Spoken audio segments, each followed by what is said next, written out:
hub around the game with Baldwin Wallace, of course, not leaving the OAC after this year like John Carroll is. But if you're Mount Union, that win at Ferrum now 4 weeks ago, I think it would be 55-6 in week 1. And last week, one of the best John Carroll Mount Union games I think anyone's ever seen. 37-31, they pick up a win. What's been impressive so far, Sam, about B-Dub is that they pick up a huge win week 1 against Wittenberg, who is traditionally one of the best in the NCAC. And then not just winning 2 OAC conference matchups, but dominating at Wilmington 42-7. Don't know how good the Quakers are. Don't know how good the Comets are this year, but 55-21 last year. And it's a team that has a number of weapons that we'll talk about as the afternoon goes on. And Coach Hilbert, I think he's underrated as far as it goes. I think a lot of people probably underappreciate how good a coach he is with the experience he brings. And I think this is going to be a cakewalk, like a lot of people always think it is. I think Mount's going to come up here, and the tailgating, if that's any indication of how much this game means to B-Dub, this is going to be a good one. They're ready to roll. They are. The parking lots were packed. The tents were up. The umbrellas, the vibe. It was a happening place here a couple of hours ago. Still a lot of folks outside getting ready to make their way inside the stadium for our 2:00 kickoff here today. And I would be remiss if I didn't mention, what happened here 2 years ago, the Mount Union miracle, when a young man by the name of Wayne Ruby Jr. caught a Hail Mary pass to the end zone to us down to the left side in the snow, in the spit, in the rain, in the wind, in the cold gray sky. The season, it was on the brink, brother. And he caught that pass, and it was just one of the most wild scenes you'll ever see. Of course, that rode him out into the postseason and got him that home playoff game to start. And of course, it didn't end the way we wanted it to. But 2 years ago, on a November afternoon, was one of the most wild games I'd ever seen in my life. Well, if I'm not mistaken, too, that was a game Mount Union led 17-0. Yeah, and they had unthinkable. They had taken a huge lead, and then, as you said, unthinkable. Mount Union gives up 21 straight points and lets B-Dub take the lead. And it's not one of those plays that it's like they just threw it and it was easily caught. I mean, it was thrown, it was tipped, and then Ruby happened to be in the right place at the right time. Of course, no Wayne Ruby this year, graduated last year officially, moving on, but new slew of great athletes that Mount Union has. And I think the bigger thing is something that you and I kind of talked about off air last week, Sam, is that for the longest time, I felt like it was Mount Union and then the rest of the OAC in a chunk that was not quite good enough. Mm-hmm. I think the other schools have started to raise their level of play, and they're getting closer and closer to being on the level that the Purple Raider machine is on now that maybe it wasn't 10 years ago. Yeah, there's been a little bit of some of the universities, some of the colleges now are showing a little more spark, a little more fight. And I think that the gap is still wide, but not as wide as it once was. Today's game on 1310 WDPN brought to you in part by SARTA, by Bonford Glass, by Robertson Heating and Markham Health. Also brought to you by Harding Heating and Cooling, Doug's Classic 57 Diner, Grinders, Carnation Optical, Papadiros, The Vapor Station, and of course our good friends at Stratton Chevrolet, proud sponsors of our Stratton Chevy First Downs all season long. Well done. Purple Raiders and the Yellow Jackets just a few more minutes away. We'll take a break. We'll come back with more pregame here from Berea. Sam Berkman, John Bazika, Purple Raider football on a beautiful Saturday afternoon on 1310 WDPN, streaming live at Q92radiosports.com. For over 80 years, Bonford Glass has been the expert when it comes to glass. You can count on the professionals at Bonford's for the latest techniques in glass repair, like the Aegis windshield repair system. The Aegis system can repair small chips in your windshield before they grow into big headaches. This revolutionary process takes less than an hour and can easily restore your windshield to its original strength. In fact, the Aegis windshield repair system is so effective that most insurance companies will waive the deductible and cover the entire amount of the repair, saving you and your insurance company up to 80% of the cost of a windshield replacement. The Aegis windshield repair system, just one of the expert repairs from Bonford Glass. They'll help you save money and make your windshield safer. Bonford Glass. Call 330-823-0450 or stop by at 30 South Union Avenue in Alliance.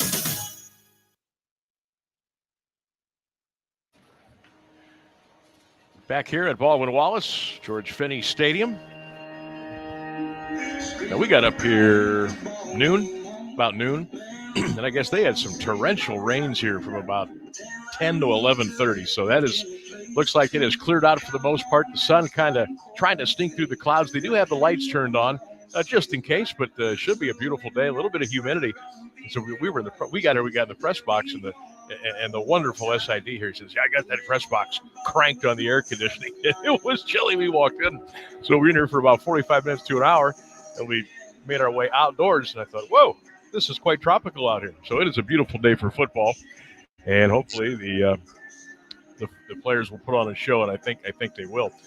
Captains are meeting right now at midfield. The Baldwin Wallace band is still on the field to our left. We've already had the playing and the singing of our national anthem. Great job by the young fella from BW that performed our anthem today. Purple Raiders are coming out of the tunnel as we speak. They're going to go with the white jerseys today, white pants, purple helmets, purple and black trim with the script Raiders on the side of the helmets. Baldwin Wallace today, brown jerseys with the gold pants, the white helmets today, white numbers and letters trimmed in the brown and the gold and the yellow jacket, the classic yellow jacket on the side of the BW helmets. Looking ahead to next week, Johnny, it's road trip day. We're going back to your old stomping grounds down in Westerville as the Purple Raiders will take on the Otterbein Cardinals next Saturday. Am I seeing this start time correctly? It says 12:30. Oh. Now that doesn't exactly bring a smile to my face. That's another extra hour early we're going to have to leave. You know, I think it's interesting, Sam. I'm reading through the game notes here that we were provided, and two things really stick out to me. One is that the last time that the Yellow Jackets won here in Berea was 1991. That means it was the Bush Senior administration Been a while. the last time that they won, and that was by a final score of 21-18. These two teams have met hundreds of times. It seems like this is their 62nd meeting dating back to 1896. So quite a few years that these two have been meeting. And as good as Coach Hilbert has been here at B-Dub, he is actually 0-6 against Mount Union. And the most impressive note of all, Jeff Dart in his time at Mount Union is 32-0 in the OAC, has not lost a game. Not bad. And that's crazy to think about, let alone winning any type of streak is tough. But to not lose a conference game in a conference where there is good football, it says a lot. I will say this, though. I think as far as road tests go, I think this is as tough as you're going to get in a third game of the year. You already have played John Carroll. That's the big, kind of sweat off the brow, if you will, of saying, we got through that one. But if there's always been a pesky team that's had a tradition that started with a name that we know in Ohio, Lee Trussell back in the day, Bob Packard held it for a while here. Long time. You know the tradition here at Baldwin Wallace, and you know that Coach Hilbert is trying to take them from that secondary level of the OAC to a tournament team every year. And a win like this today would go a long way towards doing that. Glad you brought that up because I was thinking the other day, for so many years, so many decades in the OAC, it was Larry Karras, Mount Union.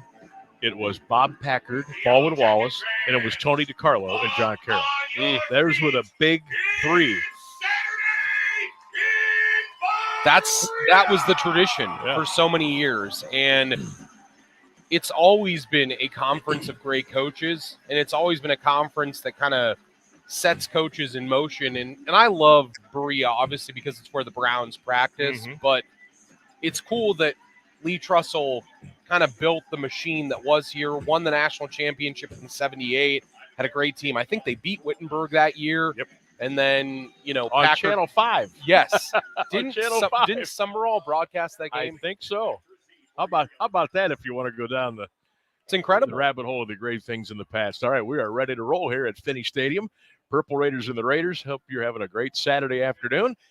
And Marek's kick is in the air, and it's a pretty good boot. Driving back about 4 yards deep in the end zone. Jackets will let it sail out, and we'll go 1st and 10 for BW at their own 20-yard line. Folks are still coming through, and the sun has come out. Just a beautiful Saturday afternoon for some college football. Yellow Jackets will get a chance to take a look at quarterback Charlie Bubonics. Yes, Bubonics name, very familiar. to Raider Nation, no question about it. Your running back, George Limburger, the outstanding running back from St. Vincent St. Mary. Your wide receivers, Connor Awad and Oliver Keller. Timmy Conwell, keep your eyes and ears open for him, number 80. You get Smith, Lulo, Bugatti, Davis, Bryan. Your tight end is Austin Shuck as we go 1st and 10. Raiders and Jackets just underway here from Berea on 13-10. Bubonics in the gun. Twins right, slot left. He will ride it into the belly of George Limburger, who will blast his way across the 26 out to the 27-yard line for a short gain on the play. We'll call it 2nd down and 2.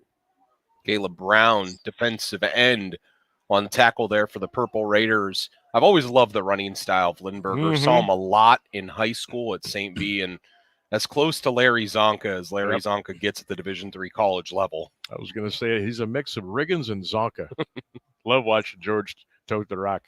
Bubonics in the gun, 2nd down and 8. BW brings it in a little bit tight. This time Lindbergher over the left side, and the Purple Raiders are waiting on him. A lot of purple helmets there.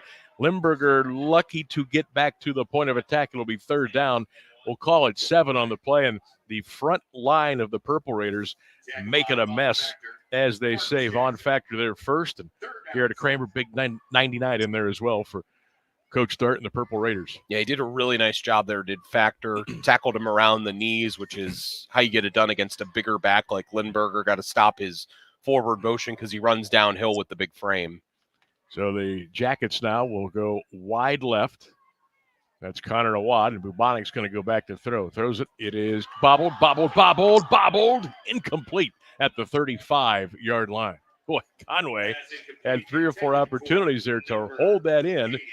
It popped away, incomplete, to the ground, and it's 4th down for the Jackets. And the Purple Raiders now are going to get off the field on 3rd down. Yeah, very different from last week where it was John Carroll that threw the first punch against Mount Union. And here, Mount Union defense that's been in question a little bit after last week, forces the stop early on, and they should get pretty good field position here too, Sam. Tyler May back to return the punt for the Purple Raiders. There's the boot. Tyler from his 27. Going to go right hash return. Got a block 30 to the 35 to the 40 to the 45 to the midfield. Got another block to the BW 45, and he's body slammed at the Jacket 45-yard line. Good return for the Purple Raiders. Tyler May, and Mount Union will get the ball for the first time and take over 1st and 10. Bryce Sanders, defensive tackle there, 6'2", 250. Big fella.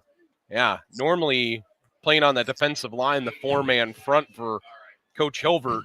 Going to see this Yellow Jacket defense that's been pretty outstanding so far. First 3 games, they have been as good as can be in the OAC. Here come the Raiders. Pistol look. Motion to the far side. Twins left, ride right, dump pass. Tyler Echeverry at midfield. Tyler trying to get the corner turned. And he's going to be taken down for a loss on the play.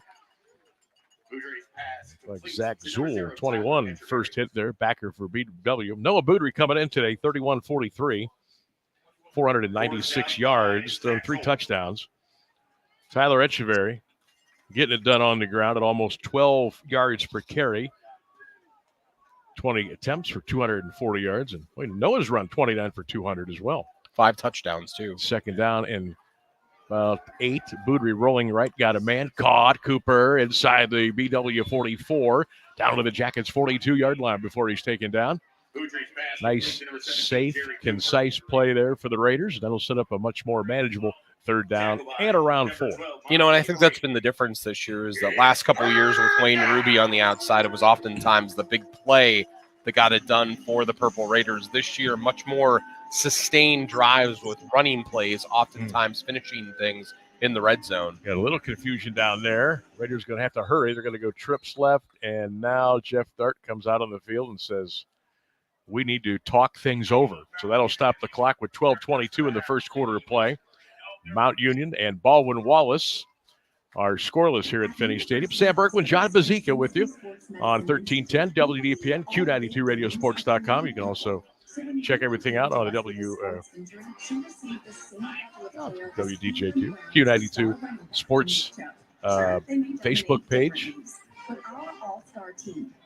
Check out the Q90 Sports Twitter, Instagram, Facebook. It's all happening. Any way you want to get us, we're there. For Purple Raider football and, of course, soon to be Purple Raider basketball getting ready to roll here Maybe played in a couple of Vegas months. this year. I see that.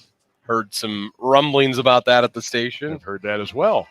So far this year, Baldwin Wallace, 89 yards per game given up on the ground. I think that's going to be a really key matchup to watch today. That's second in the OAC, 52nd in the nation. See if Mount's able to get stuff done on the ground. Cooper coming to motion left. It's a pitch to Echeverry. Tyler fighting, running hard. I think he's going to be a little bit short of the first time. Going to be very close. It is going to be fourth down. I'm going to say probably about a half a yard. Dominic Tromba on the tackle for Baldwin Wallace. I think you go here, don't you, Johnny? I would think so. This field position, you've obviously shown that you can slow down what Baldwin Wallace has done. You only need about half a yard. I feel pretty confident with Mount Union's line. I'd run it over Ben Lilly, the big right tackle. Everybody in tight on a fourth and a half a yard. Boudry with a beautiful fake and run. There goes 30, 25, 20. Boudry down to the 19-yard line. First down, Raiders. What a great ball fake, and right around the corner he went. I would say zone read there. Such a well-designed play. Noah Boudry, we saw him last week with a big touchdown run of 53 yards at a key point in the game against John Carroll, and showed there knowing how important it is to fake on that going to Tyler Echeverry, who's such a great rusher. Sanders going to go wide to the right. Nicky Turner down here to the left. He's got one-on-one coverage. Backs are split. Boudry in the gun. Fakes it, rolls, in trouble. Noah got out of it. He throws for Sanders, incomplete at the 9-yard line. Just a little overthrown for Tyrell. That'll be incomplete. Really like that play design there. Kind of fake a couple of different ways in the backfield on the play action pass, and just a little bit more touch on that ball by Boudry, and Sanders had his guy beat, and I'm pretty sure probably could have gone the last 9 yards for a touchdown. We saw him make an acrobatic catch week 1 against Ferrum. I think you'll see that play again. Oh, no question. Maybe later on today. We'll check the college football scoreboard here for you after this play coming up. Purple Raiders 2nd and 10 now. Just outside the Jacket 20-yard line. Handoff Tyler Echeverry over the right side, and nothing going on there. Hasim Rashid, number 4, all over it for Baldwin Wallace. And number 35, Tom Tromba. It's Gotta love this guy on the PA. He's a classic. You'll hear him during basketball season. Woo. Entertaining. All right, Raiders now trying to keep the drive alive. It's going to be 3rd down and 10. Ball standing at the Yellow Jacket 20-yard line. Raiders going right to left here at Finney Stadium, just getting cranked up in the opening quarter, playing no score. Watch for Jerry Cooper here. He's kind of been the safety blanket on throws like this for Boudry. Cooper a slot left. May goes in motion back to throw. Noah steps up in the pocket, looks, fires over the middle. Caught! It's a first down for the Raiders at the 11-yard line, and there he is. Tyler May, first down, Mount Union. Yeah, deep crossing route there. Went about, you needed 10 yards. He went 10 yards down the field, stopped his route, cut it in between the hashes, and he was wide open. And really nice job there. I like the look through the progression by Boudry. He started left where he had Cooper and Sanders, came back to his third read right, which was, of course, coming across with May on the crossing route. Really, really well-thrown ball.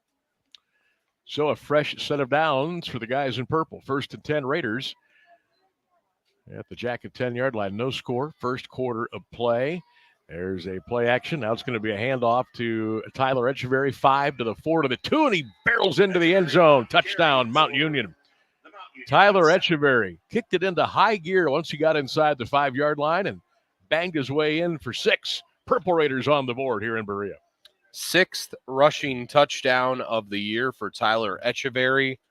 Kid's been a one-man wrecking crew rushing the ball so far for Mount Union this year. I wondered who was going to tote the rock the most this year, and, man, Echeverry has been the guy. Yvonne Merrick for the PAT for the Raiders. Good snap, good spot. Merrick's kick is up, plenty of leg. It's up, and it is good. And we'll take a timeout from George Finney Stadium in Berea.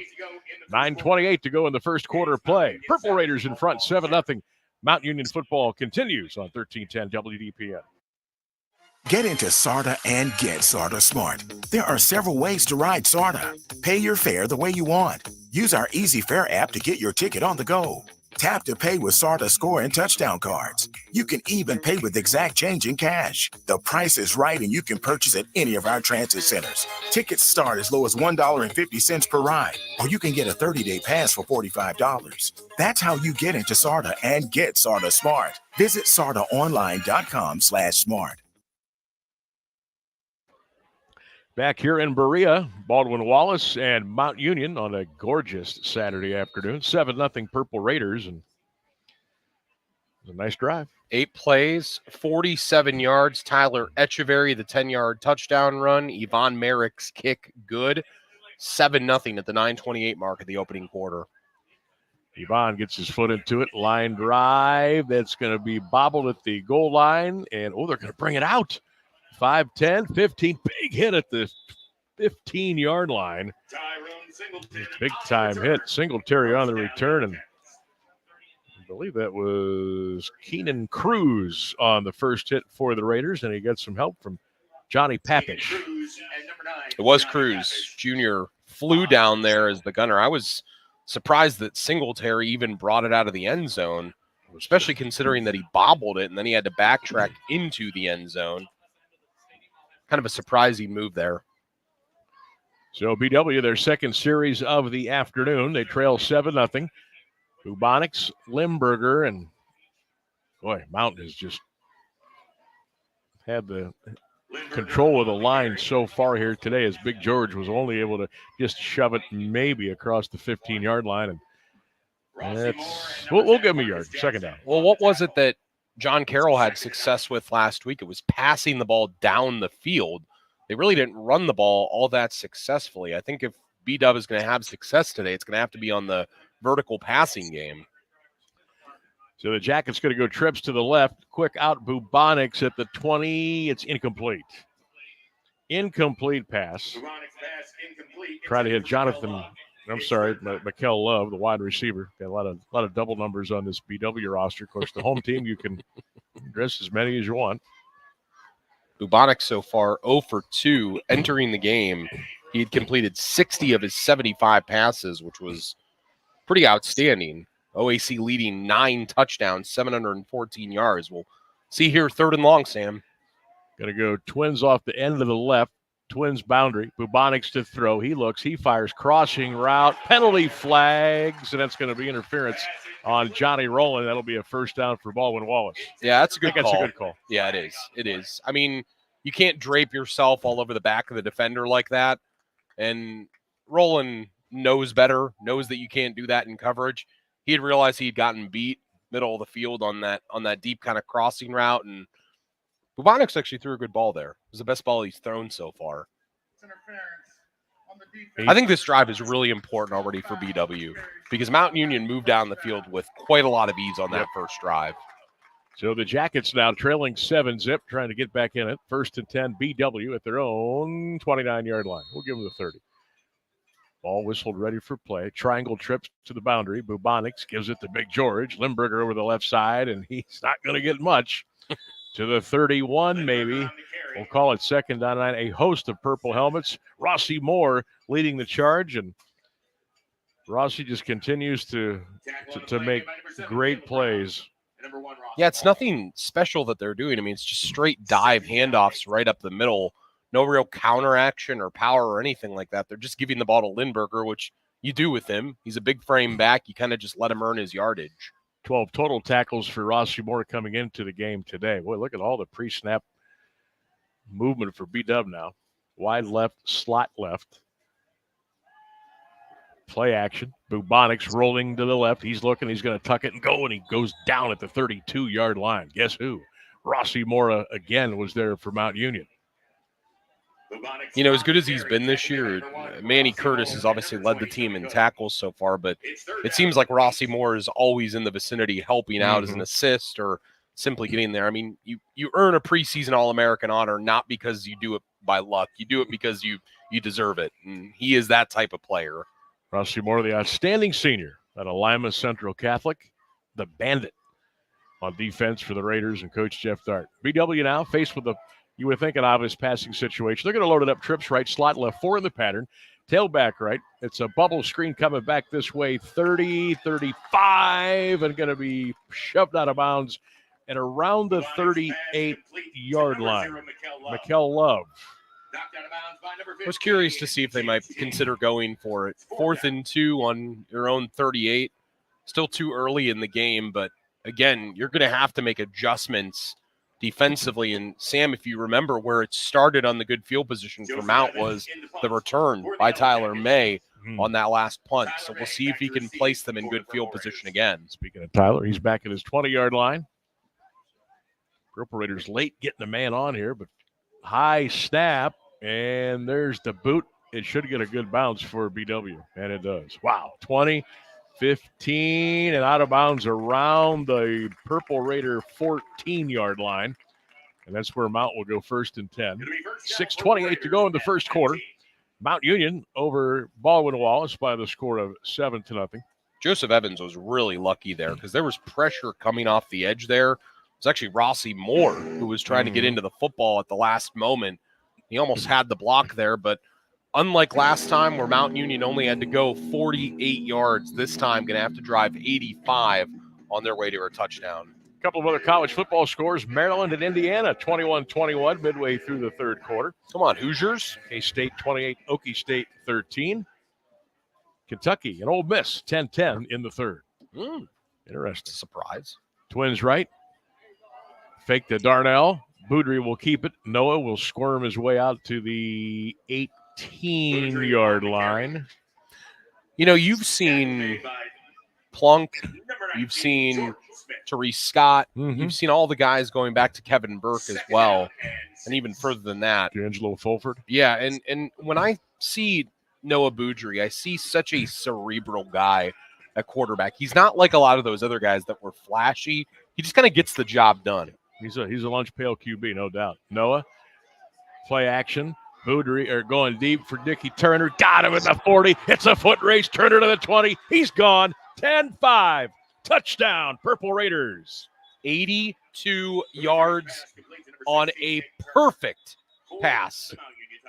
I mean, that was just a deep post over the middle of the field, and we saw that last week, Sam, remember? Nicky Turner beating his guy deep down the field. I keep hearing whistles, and I keep seeing different players looking back, but touchdown will stand. 2 plays, though, 85 yards. What a drive. And Nicky Turner accelerated, got himself open, and Boudry put it right in the basket. 13-0 Mount. I don't know what the nonsense is here with the officiating crew. Purple Raiders will get up and set up for the PAT. You know, we saw I that. say it was a sideline warning. I'm guessing here, but I don't know. We saw that play last week against John Carroll, and was the same type of play. Deep posts like that, trying to throw the ball downfield to Nicky Turner because you know he has the Jets, and Boudry underthrew the ball just a bit. This week, not the same result. Puts that pass right on the money. Sideline interference on Mount Union's coach. Most pointless penalty. 15-yard penalty will assess on the kickoff. Touchdown is good. Try to fly next.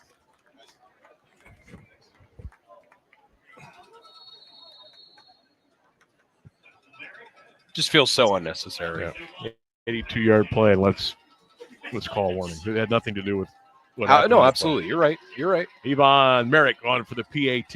Good snap, good spot. Did he squeeze it in? He did. Kick is up, and the kick is good. And the Purple Raiders are rolling here in Berea. 5:43 in the opening quarter play. It's Mount Union 14 and Baldwin Wallace nothing. Purple Raider football continues in a moment on 1310 WDPN.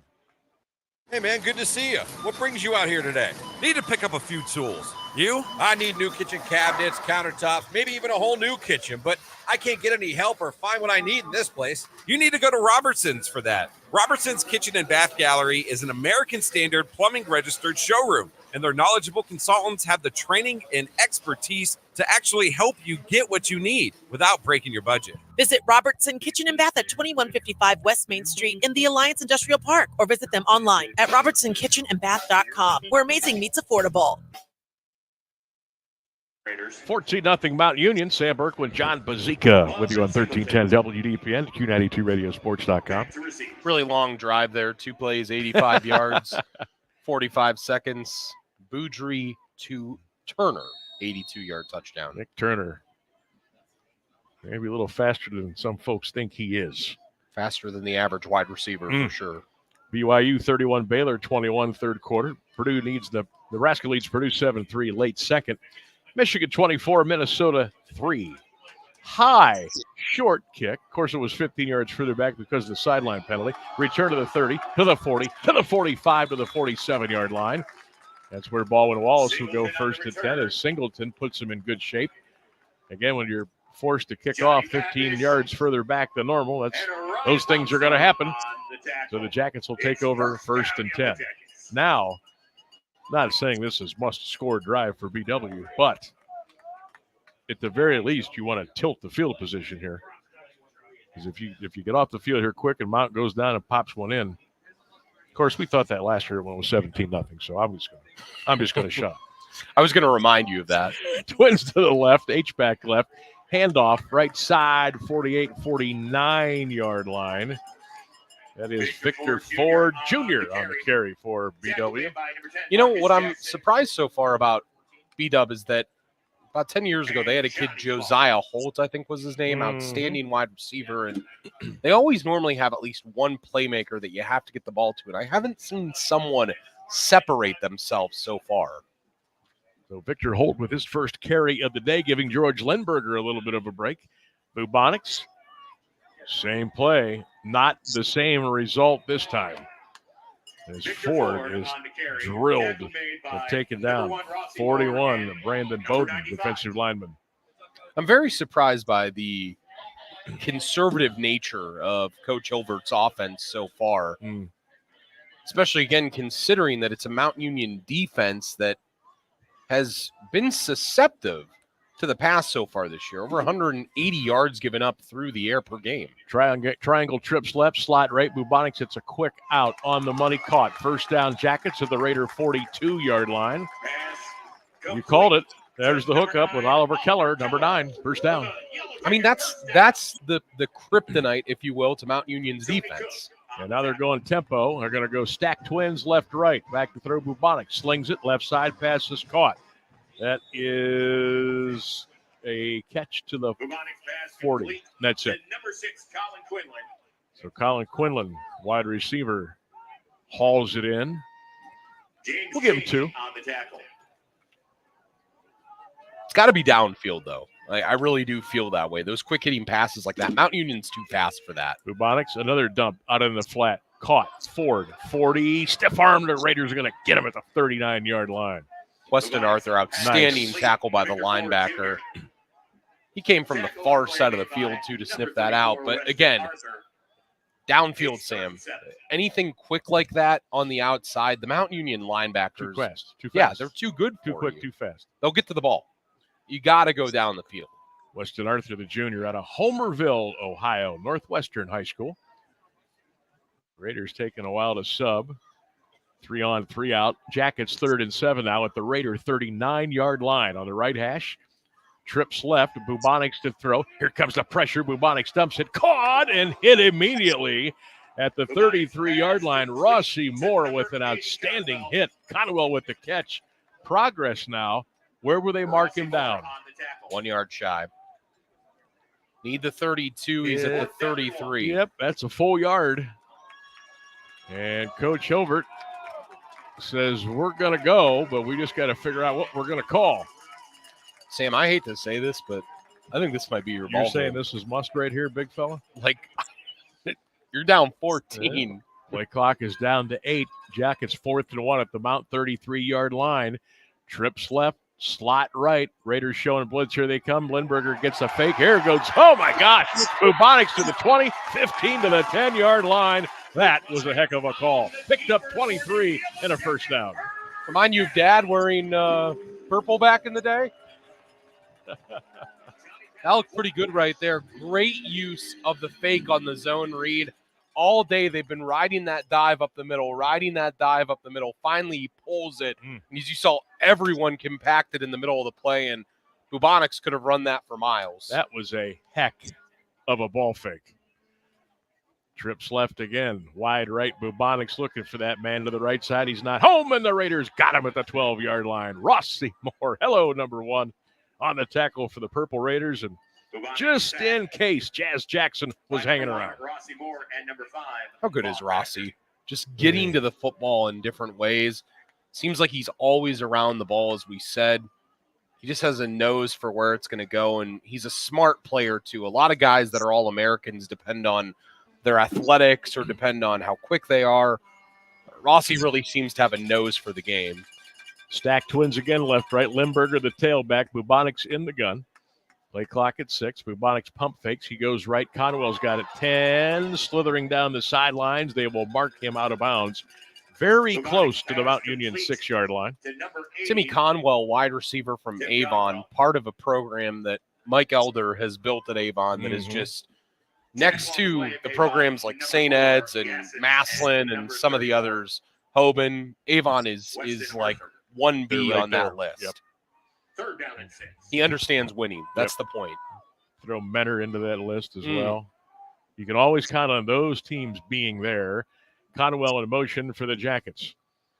He'll go right. He'll go back left. Bubonics on a slant, almost picked off by the Raiders. Johnny Rowland almost had an INT, but the ball goes to the turf incomplete. Colin Quinlan with his intended receiver, and we got a Raider down at the 1-yard line. Intended for number 6, Colin Quinlan. Can't get the number there, John. Who? Pass broken up by number 9, Johnny Papish. Is that Looks like it's Papish. Yep, yeah. that is. But now that's good news. Now he's now up and sitting, and they're kind of looking at his left hip right now. And so a stoppage in play with, well, we'll keep it here. 32 seconds left to go in the quarter. Purple Raiders in front by the score of 14-0. A week from today, we will be in Westerville as Mount Union will take on the Otterbein Cardinals. It says here 12:30, so that's what we'll go with. 12:15 here on 1310 WDPN. Trying to decide where I want to take you to in Westerville. There's Jimmy V's. Oh. There's the old Bag of Nails down there. There's the really, really good brewery and sandwich place that's down there that we used to go to. There's some options. I'm gonna show you around the old stomping I'm gonna grounds. leave it in your hands, my friend. Maybe I'll take you to the Otter Den on campus. Get you a campus quesadilla and sriracha. Hey. When we used to eat like kings back in the day. Pizza for lunch, dinner, breakfast, everything. There. What a time college is. Hey, I don't discriminate against sustenance, believe me. Here we go. 4th down. Jackets motion to the left side. Bubonics in the gun. He's looking over the middle. Got a man incomplete in the end zone. BW wants a flag.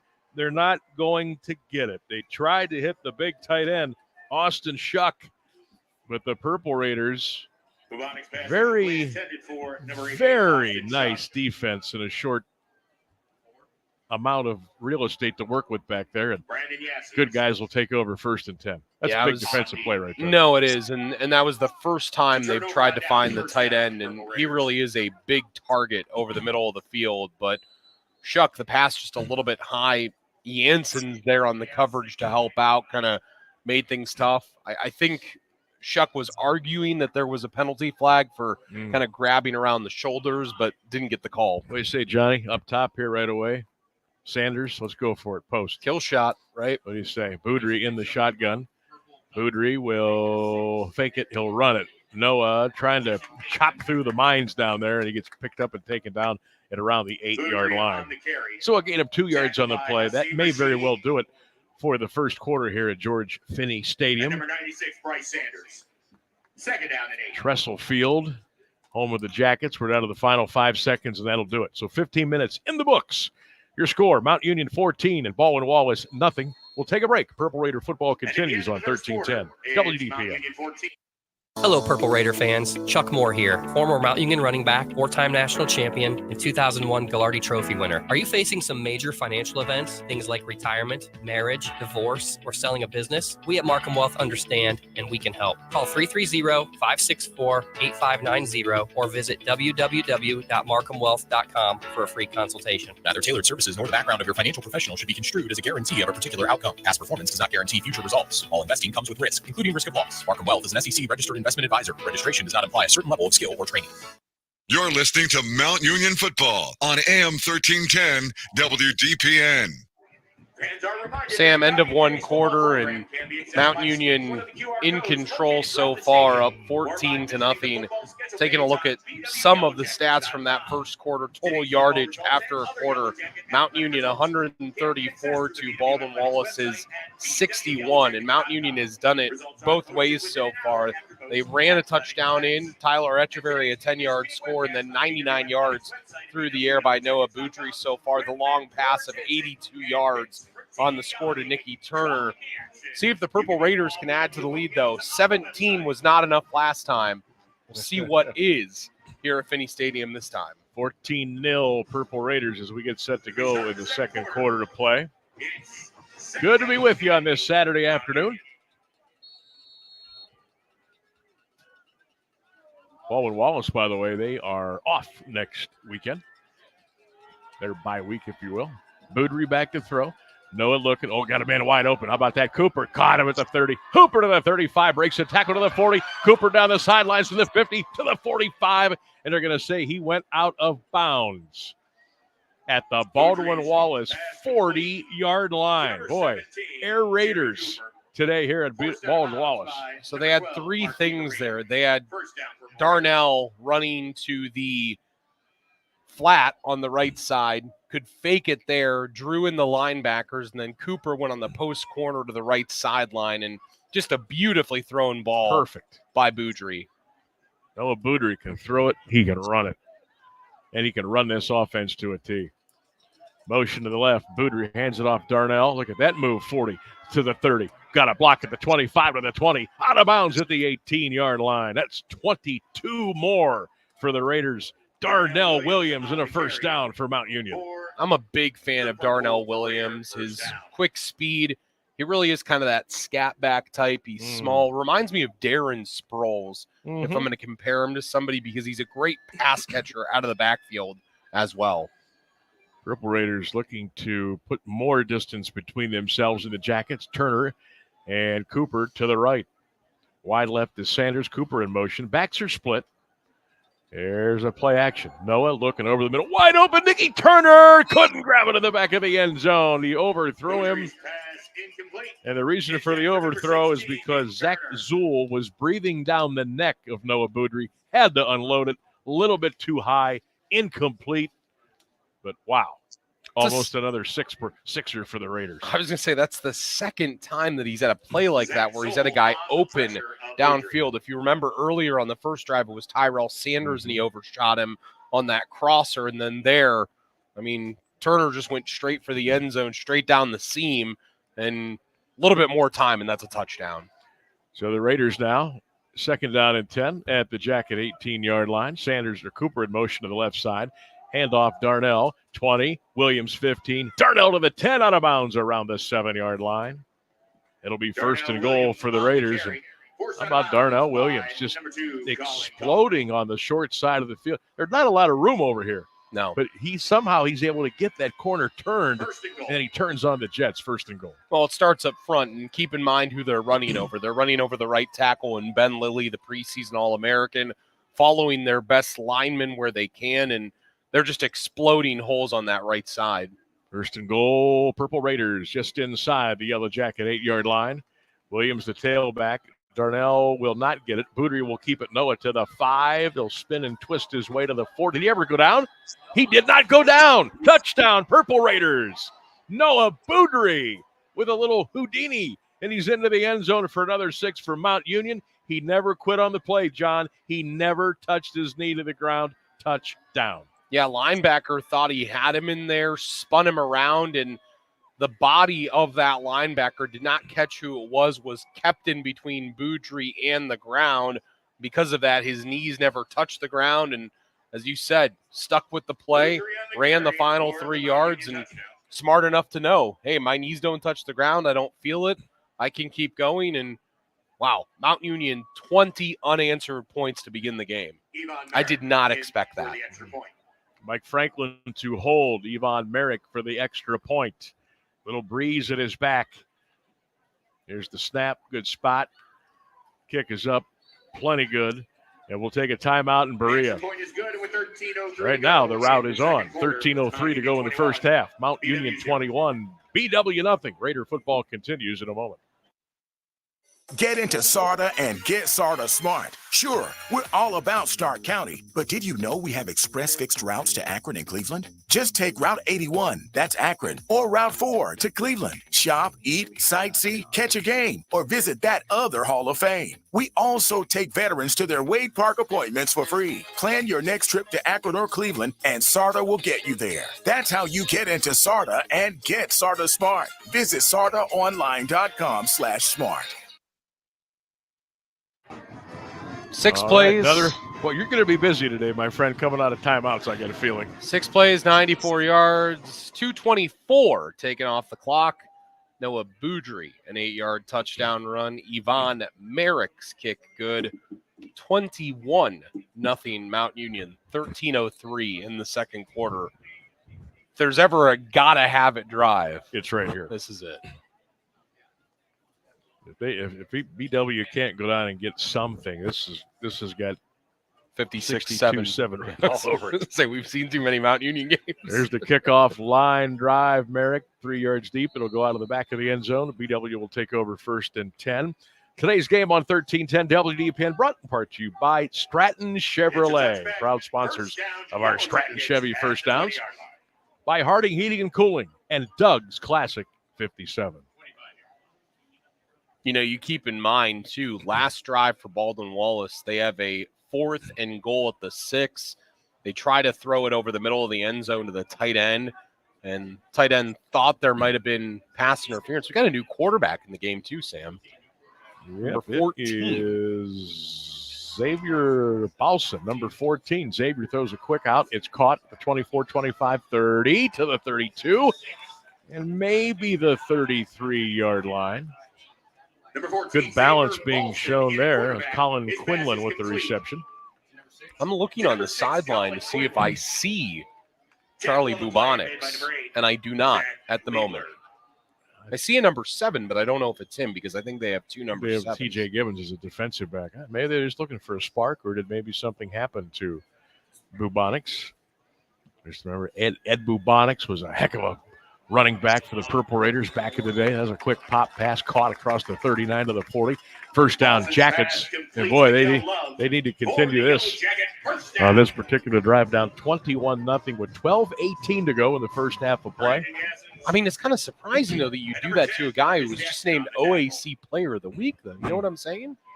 Something's got to be wrong. Maybe we'll try to check, maybe see what anything happened there. Trips left, wide to the right. Jackets down 21. It's going to be a quarterback draw. And did that ball come out? No. Paulson on the keeper. Paulson kept it. Progress just across the 41-yard line. Seems like a bit bigger than Bubonics, just by an inch, 6'2 to 6'1", but he looks stockier, and he is by almost 30 pounds, 185 to 215. So maybe a different look in that sense, too. They don't even have Lindberger out there for this drive. They have another tailback as well. Yep. 43 out there for the Jackets. That's Josiah Sessler. A lot of pre-snap motion. I don't even know if they were set. Apparently they were. Alston's going to keep it. Breaks a tackle. Fumbles the ball. Raiders pick it up, and they're going the other way.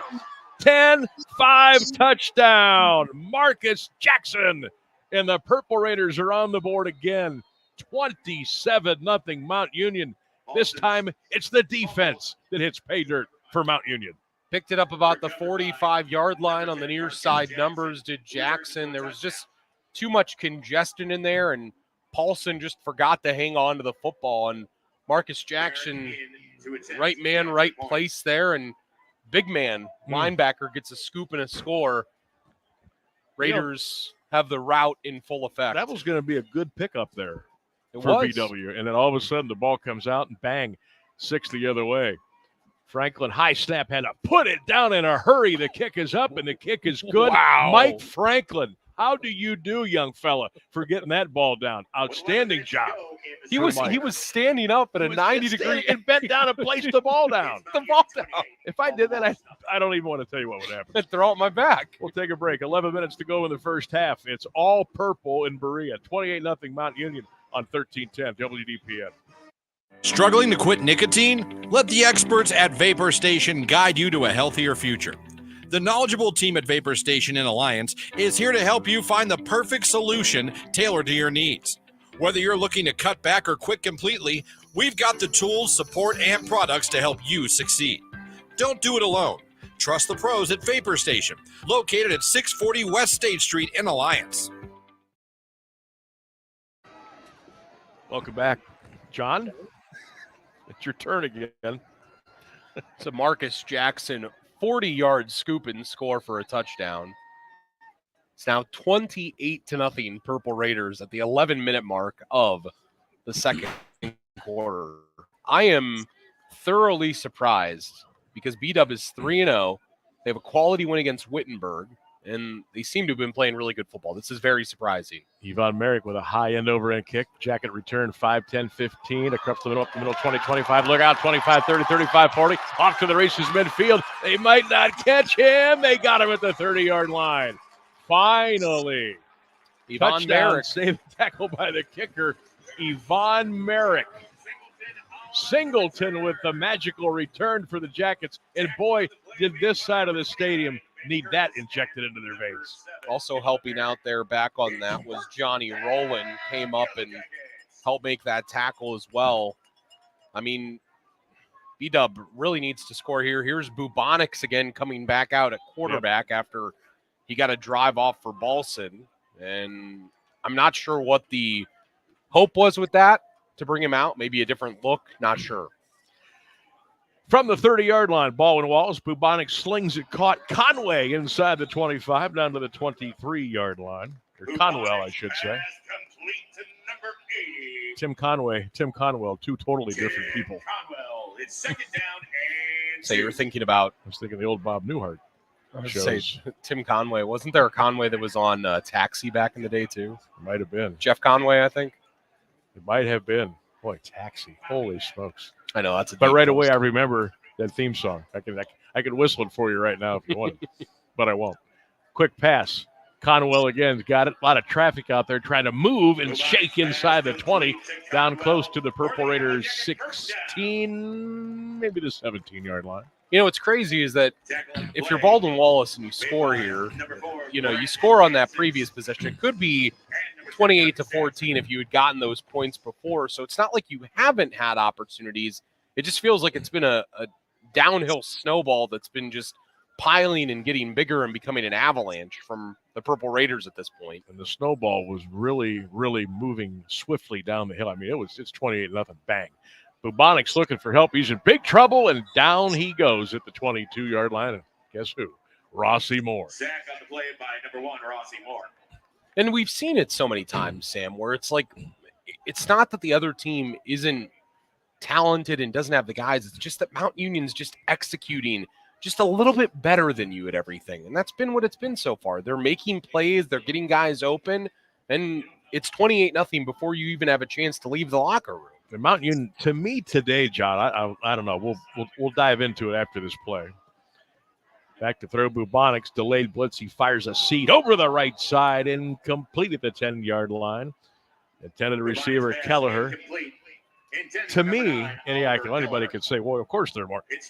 They came out today, to me, just so much more confident. Yes. And I know, last week was, it's kind of like a mini Super Bowl for the OAC with John Carroll and Mount get together. It was at home. It was their first home game. You had that bye week off, but today they just look like I get what you're saying. Trips left, slot right, Bubonics to throw again.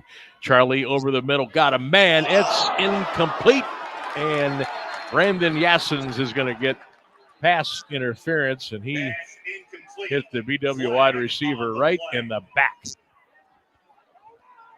Harley Barman, the wide receiver there over the middle of the field. That was... Could you call targeting there?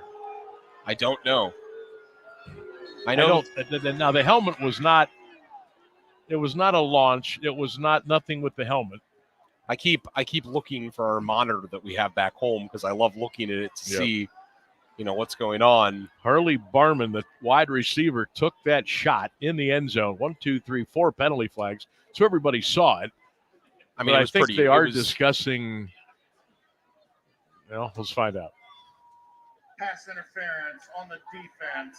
Number 4, 15-yard penalty from the previous spot. Automatic first down. All right, so just a DPI, and the Jackets will have it first down. Folks down below, I think, wanted a little more punishment tacked onto that penalty, but that will not happen. Now, it's not the NFL, so you don't get the spot foul. This will be a 15-yard walk-off. Yeah, B-Dub had gone down as if they were going to get it at the 1-yard line, but that's not. That's not how the rules go. No. Spotting it off now. They're still going to get great adjustment in field position here. They were at the 22. They're going to be down at the 7-yard line now on a 1st and goal there. Good challenge here for the Mount defense to step up here right now. Second time B-Dub has been now inside the 10-yard line. Last time, throw to the tight end on 4th down was where it ended. They weren't able to punch it in. Connor Wadd to the left, Kelleher to the right. Conway in a slot, handoff, nothing doing, down at the 10-yard line. Rossi Moore. Victor Ford Jr. greeted by number 1, Rossi Moore. Marcus Jackson over there as well. I mean, that play was snuffed out so quickly. Sam, when we went to the first break in this game, I wrote down on the sheet of paper here, I said Mount Union is too fast. And that's what I see. You can sometimes to the naked eye, you can't see the speed stand out like that, but it is a clear difference in how quick Mount Union is. Same formation now. Conwell to Wadd to the left, Kelleher to the right, Ford the running back. Bubonics back to throw it in the end zone, and that's a heck of a defensive play by the Purple Raiders. You can't play it much better than that, and that was Tony Cook, number 20, on the pass coverage. You don't do it any better than that. Yeah, fade pattern, back right corner of the end zone, just one-on-one opportunity. You're trying to exploit the shorter corner there with Kelleher, who's a little bit taller on the outside, and he did a really nice job shading the inside and making it tough for him to get that ball. Jackets now going to go trips to the left, triangle trips, slot to the right, Bubonics in the gun. 3rd down and goal for the Jackets at the Mount 7. Bubonics to throw, steps up in the pocket. He's in trouble, and they slam him down at the 19-yard line. Big number 99, Garrett Kramer on the sack for the Raiders. Caleb Brown also there to help out. Man, Mount Union just... You said it, Sam, a couple minutes ago. Just the determination, the focus is so much different today.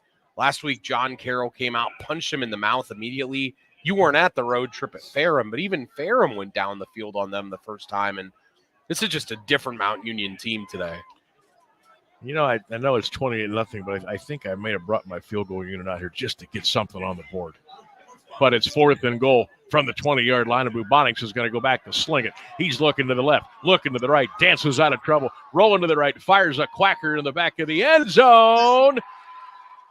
Touchdown, Baldwin Wallace. Holy cow. Kelleher in the far corner of the end zone. And Baldwin Wallace is on the board on a broken play. What's crazy about that, Sam, is that he had trips to the wide side of the field left of the formation. He threw that to the boundary side of the field, and that was the only wide receiver that he had over there. So it was either going to be Kelleher or a busted play where he was going to have to take off, and he just took the chance throwing it up for grabs. And give Kelleher the credit. Pylon knocked down. Nice snap. Spot is good by Evans. Just a great catch. Jackets. Yeah, I mean, the ball hung up there forever. I thought, no way. Touchdown, Baldwin Wallace. So their folks are a little excited as they're back into the game. 7:12 to go in the first half of play. In Berea, it's Mount Union 28, Baldwin Wallace 7. Purple Raider football continues in a moment on 1310 WDPM.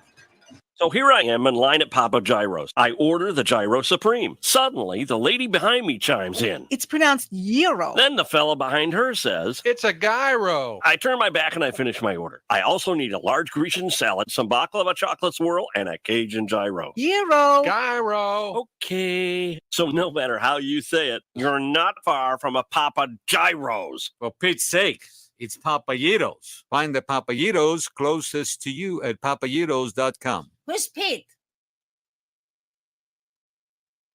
Welcome back to Baldwin Wallace, Sam Berkwin, and John Bazika on WDPN and Q92 Radio Sports.com. Hello, everybody listening and checking things out all over our social media platforms today.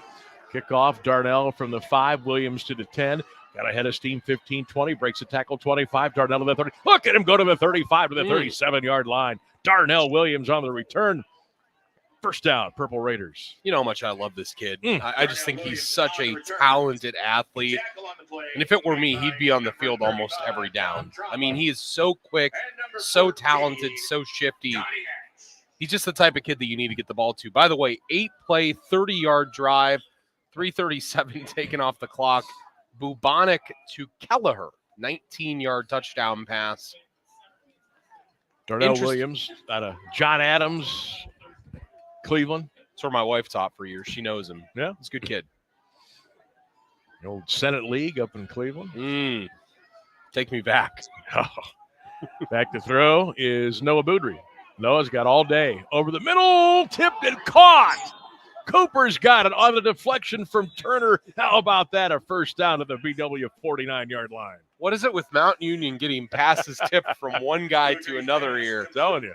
2 years ago was the Mount Union miracle that ended up in the hands of Wayne Ruby, and there Turner gives the assist to Cooper, who just happened to be Johnny on the spot. Purple Raiders. Sometimes better to be lucky. Wide right, left, slot right is Cooper. Noah in the gun. Fakes it. Noah's going to run it. 45. Look at him shift gears to the 41-yard line. Picks up about 8 yards on the play. Tackle made by number 16, Noah Boudry Daniel Hopkins. came in today. 29 carries for 200 yards and 4 touchdowns. And he is keeping on. Already 4 attempts. Afternoon. 36 yards. Sorry, Sam, and a touchdown. It's a nice 9-yard per average. For a quarterback, that's not bad. Another thing Noah does that I really like is Sanders goes in motion right, goes back left, Noah to throw, steps up in the pocket, fires a long out pattern over the head of Cooper, incomplete. I like when Noah carries the ball. He's one of those quarterbacks. He doesn't seem to take the brunt of the tackle. Like there's ways to get hit and go down, and he does that very, very well. He avoids some of the hits are hard. He softens them up a little bit on his own. You know, he's just a perfect example, though, of a guy that he got a lot of snaps the last couple years when the game was in hand and Plunk had given them the lead. So he knows how to run the offense. Third down and 2, short 2. Fake, Noah. First down, Boudry on the move, 30, shifting to the 25 to the 20, 15, 10. He got a block to the 5. Noah Boudry to the 2-yard line. First and goal, Noah Boudry. 39 yards on that scamper. That'll help the old average again. He's now got 5 carries for 75 yards. I'd let him carry the ball again here. Punch it in. Here we go. Sean Thomas, the tailback for the Raiders, wearing number 25. Mount 3 right, 1 left. No tight end. Boudry gives it to the tailback. Did he get in? Give it to him. Touchdown, Mount Union. Sean Thomas hits pay dirt, and the Purple Raiders are on the board again. It's 34-7, Mount Union. For the Purple Raider touchdown. Boy, was it, 3 minutes ago? The side was jumping a little bit. The fans were into it. The student section, the BW, 28-7, and just like that. Merrick in to attempt the extra. Well, it's a couple things. The kickoff return by Williams took the momentum away immediately. It wasn't that it was a long kickoff return. Good snap, spot, kick up, good. It's that it was a tough kickoff return. battled, and again, he took contact. And I think that's been the difference, is that Mount Union has been taking the fight to Baldwin Wallace, not the other way around. John Carroll took the fight last week to Mount Union. I would totally agree. So we'll keep it here. 35-7. Mount Union over Baldwin Wallace. Raiders will be at Otterbein next Saturday, 12:30 kick on 1310 WDPN. I'm worried for my Cardinals. You should be. Like, very worried, like to the point to where I want to get coach on the line right now and say, hey, maybe sit this one out, champ. That'll be a little weird this year. The longtime PA voice of the Otterbein Cardinals, Bob Kennedy, who recently passed away. Longtime PA voice at Ohio Stadium for the Buckeyes. When I was in college, my buddy, who was my mentor in college, called him the round mound of sound. Mm-hmm.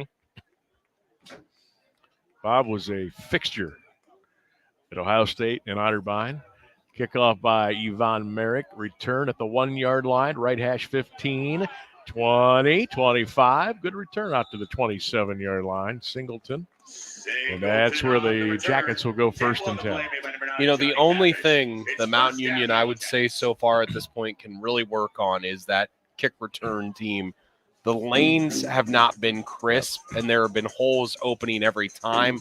Some of that might be on how B-Dub is disguising their return coverages, but Mount Union not keeping their lanes, and it's allowing Singleton every time to get a decent-sized return. That's a really small criticism, though, to an otherwise almost perfect effort. When you gotta peel off about 8 layers to find something. Right? That tells you how good things are going. 1st and 10, Jackets, they trail the Purple Raiders 35-7, so Mount Union in command. Bubonics to throw, slings it, caught.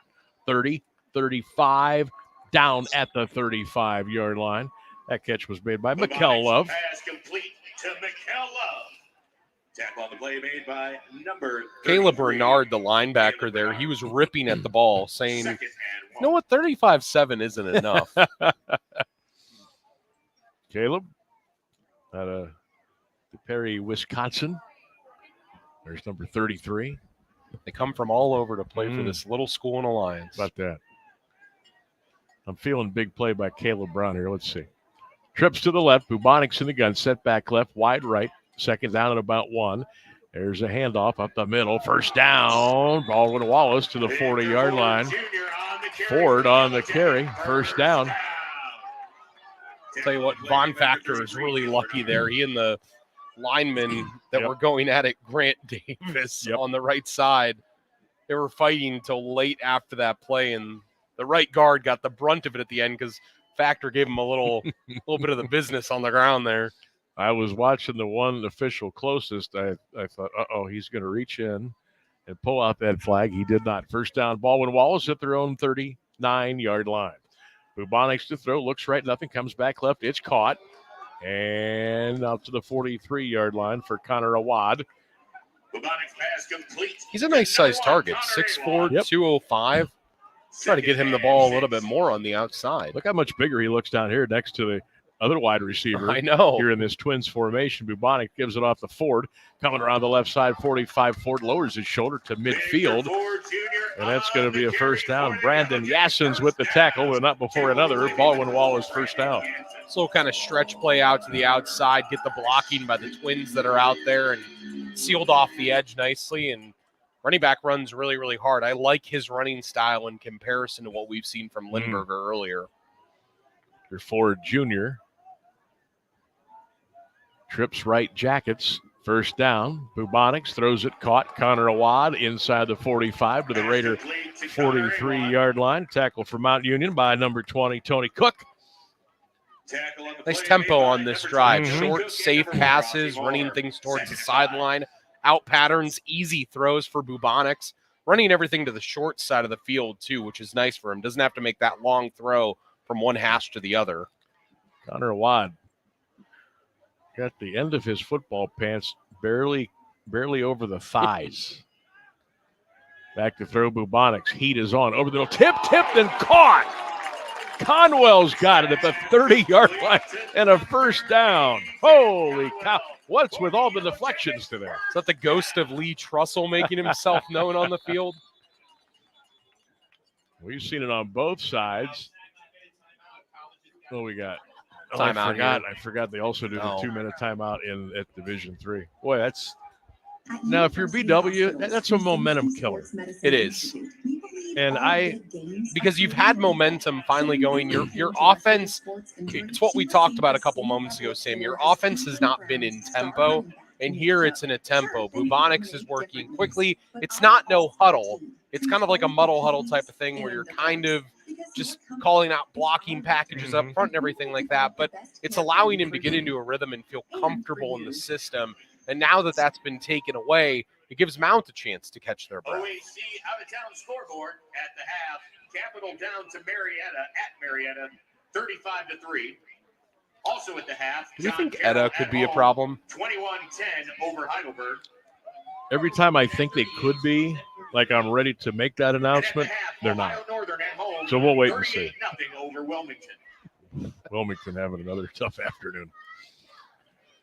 Ohio State, Michigan State later on tonight. And of course, Georgia and Bama tonight down in stories I have from Wilmington. I'll tell you on the car ride home. Twins to the left for BW. 1st and 10. Bubonics a quick out. Caught at the 25. Boy, look at that move over there by Mikel Love. He'll get down almost to the Purple Raider 20-yard line. Holy smokes.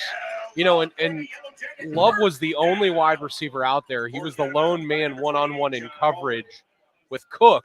And he had the trips on the near side of the field to the boundary. That was a really tough throw. That was from the left hash to the right numbers. Bubonic showed off the arm strength there. Raiders given maybe a little too much cushion the last couple of plays here. Trips left. Raiders showing blitz. Here they come. Same play. Bubonics caught. Love inside the 15-yard line. Down to the Mount Union 14. $1:49 to go in the first half. Mount Union 35. Baldwin, Wallace 7. Sorry, Sam. I'm so impressed by Bubonic on this drive. I mean, just he's really, really been in a nice rhythm. Simple out patterns. I keep wondering if they're going to do an out and up eventually and go to the end zone. Triangle trips to the right. Connor Awad to the left. Bubonics in the gun for the setback. Bubonics to throw. Slant. Awad got it. He's going to go into the end zone. Touchdown. Baldwin Wallace. Connor Awad from 14 yards away, and the Jackets are back on the board again. It's 35-13 Mount Union. Where's that been? That was a nice play. I gotta call it. That was a beautiful play. That was a really, really well-tempoed drive. Ran a couple runs early in the drive, but simple, safe passes. And I don't know where that was early in the game. They came out so conservative, did B-Dub. And that drive, they just really opened things up. Really impressed. Joe Evans on for the extra point. Snap spot. Evans' kick is up and good. Again, we'll keep it here with 1:43 to go in the first half. So the Jackets, they're not rolling over. It's 35-14 Purple Raiders with the kickoff upcoming. Today's game on 1310 WDPN brought to you in part by Sarda, by Robertson Heating, Bonford Glass, by Markham Wealth. Hello, Chuck Moore. Also brought to you by Papayeros, the Vapor Station, Carnation Optical, Grinders, Harding Heating and Cooling, Stratton Chevy, and Doug's Classic 57. A lot of O today, John. A lot of O. Too much. 49 points already in the first half. 9 plays, 73 yards, 3:13 taken off the clock. Charlie Bubonic to Connor Awad. 13-yard touchdown pass. And Bubonic starting to piece together an afternoon now. 16 of 22, 121 yards, and 2 passing touchdowns. Really impressed with him so far. 72% completion percentage. He's been good. So it's 35-14 Purple Raiders. Evans with the approach and the kick. Here comes Darnell Williams from the 7 to the 10. Up the right side, 15-20. Darnell to the 25. Darnell Williams across the 30 and out of bounds. Wow, at the 31-yard line. It's hobbling, though, on his right leg. Flag down near where the kick was made back here. On the kicking team, number 21. 5-yard penalty added to the end of the run. First All right, down. so they'll move that ball from the 31 to the 36-yard line as Darnell Williams a little hitching his giddy up as he walks over to the far side. All right, we got plenty of time here. 1:36 to go in the first half. 35-14 Raiders. Mount Union also They do get the ball. 2 to start, timeouts, and they will start the second half with the ball. So chance for a little 2-for-1 here. So far, Noah Boudry, 5 for 8 through the air, 182 yards. Favorite target has been Nicky Turner, the 1 catch for 82 yards in the score. Boudry has also rushed it 5 times for 75 yards and a touchdown. 3 different Purple Raiders have scored on the ground so far. Raiders with the wind at their back now. Mostly overcast today. The lights are on, but, man, what a great day for football. Temperatures in the 70s. Inside handoff right over the right side. It's Echeverry to the 44. Echeverry to the 45. He picked up 9 on the play. That'll bring up a second down and 1. Wow, they give him a first down. First down. Okay, we'll take it. Somebody might want to alert the folks on the field they need to move the chains. Where they go? I really think Tyler Echeverry was the reason last week why Mount Union beat John Carroll. His running in the second half just so important to their effort. So they reset the play clock, and now we're back in business now. Purple Raiders 1st and 10 at their own 46-yard line, looking to add to their 35-14 lead. Cooper in motion to the far side. Boudry play action, Noah to throw, got a man, caught, 50, 45, and out of bounds. Thomas will be shoved out at the BW 42, and it's a first down for Mount Union. I think Thomas is going to be one of those guys that as time moves along, he gets more snaps, more balls thrown his way, more handoffs. I think he's a guy you keep an eye on as well. Play action. Hey, there goes Noah right up the middle, 35-30. Boudry to the 29, and Noah Boudry is going to be taken down. It's another first down for Mount Union. Noah may run for 100 today. Well, and the other thing to your point about Thomas is that he's a third different style of runner, whereas yes, great point. Darnell Williams is kind of quick and shifty, and with Echeverry, straight line speed, a little bit broader shoulders for Thomas. 110, 109, 108. Raiders on the move. Boudry looks right, fires, got a man open, caught at the 15, to the 10. First down, Mount Union. I love that play. You run the deep post with Sanders downfield. You run that wheel coming to the right sideline, leaves that soft spot in the zone, and just what a good pass. Mount might score too quickly here. Still 59 seconds left on the clock. They lead 35-14. Raiders in business again, just inside the VW 10-yard line. Echeverry over the left side, and Tyler are going to be picked up and taken down at the 11-yard line. No gain on the play, second down. It's got to be one of the first plays of the game that Mount Union does not gain some yardage.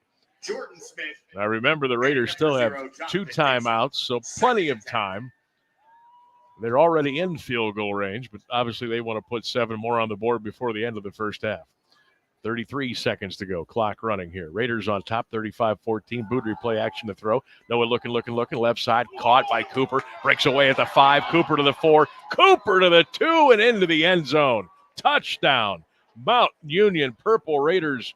Cooper earning his way into the end zone for another 6 points. Talk about another guy to watch. Jerry Cooper very quickly becoming one of the favorite targets of Noah Boudry this year. That's such an impressive play. Maybe not the downfield presence that some of the other guys are, but, man, he is tough with the ball in his hands. Franklin to hold. Yvonne Merrick with another PAT, and it looks good, and it is good. So just like that, it's 42-14 Mount Union. You know, this is one of those games because here's the thing, Sam. I don't see Baldwin Wallace being stopped much anymore because they've kind of gotten into their rhythm offensively. This could be one of those games. It's like 77-56 or something. It could be. It could be. Indiana, hey, you were calling them out a little while ago. Hoosiers 42, Maryland 21, 4 There they minutes to are. go. K-State pounding Okie State 42-13, fourth quarter of play. NC State over Northern Illinois 24-17, 2 minutes to go. Man, Ole Miss 17-13 over Kentucky. How did Baylor. they beat Notre Dame? Notre Dame. Classic trap game is all I can think of.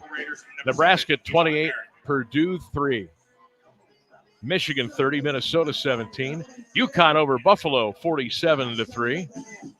Syracuse over Holy Cross 42-14. Every time I see Holy Cross, I think of Gordy Lockbaum.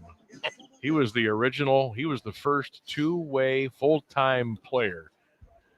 Remember, Holy Cross, Division I AA. Thank you. Got some OAC scores we'll give to you here in just a second after this kickoff return. Singleton away to the 25, to the 26, to the 27-yard line. Jackets will take over with 14 seconds left to go in the half, and they're down 42-14. Halftime, Marietta 35, Capital 3. Halftime, John Carroll 21, Heidelberg 10, and Polar Bears of Ohio Northern all over the Quakers of Wilmington 38-0 at the half. The Fighting Quakers of Wilmington. I don't think. Of course, we both know a young man who used to roam the halls down there and played baseball and graduated from there. Trucker Lindesmith. I didn't know he went to Wilmington. He most certainly did. And I got to razz him about that next time I see him. He's a Quaker. PW takes a knee, and that will do it for the first half here in Berea. This OAC Saturday afternoon battle, and your score, Mount Union 42 and Baldwin Wallace 14. Extended halftime break is coming up. You're listening to Purple Raider Football right here on 1310 WDPN, and we are streaming live at Q92Radiosports.com. When it comes to heating and cooling your home, quality always takes precedence. Being warm in the winter and cool during the summer are necessary for Ohio's extreme weather. At Harding Heating and Cooling, they recognize your needs and hope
federal prosecutors can refile charges. The government wanted to keep the funds, which were taken from California Farms bank accounts in 2021. They alleged the money was fraudulently obtained through Medicaid. Former owner Sebastian Rucci argued the feds had run out of time to reassert its claims and asked for the case to be tossed with prejudice. Prosecutors said last week they wanted to dismiss the case after consulting with law enforcement officials. We'll return you to the stadium for the second half of today's game, right after the forecast from News 5 meteorologist Mark Johnson. From the AM 1310 WDPN newsroom, I'm Jeff Mears. Clouds with a little sunshine poking through on this Saturday. Winds should calm down. Just an isolated shower chance by late afternoon or evening. 75 degrees. Overnight, more scattered showers from former Hurricane Helene. Cloudy, our low in the middle 60s. I am Mark J. Weather from News 5.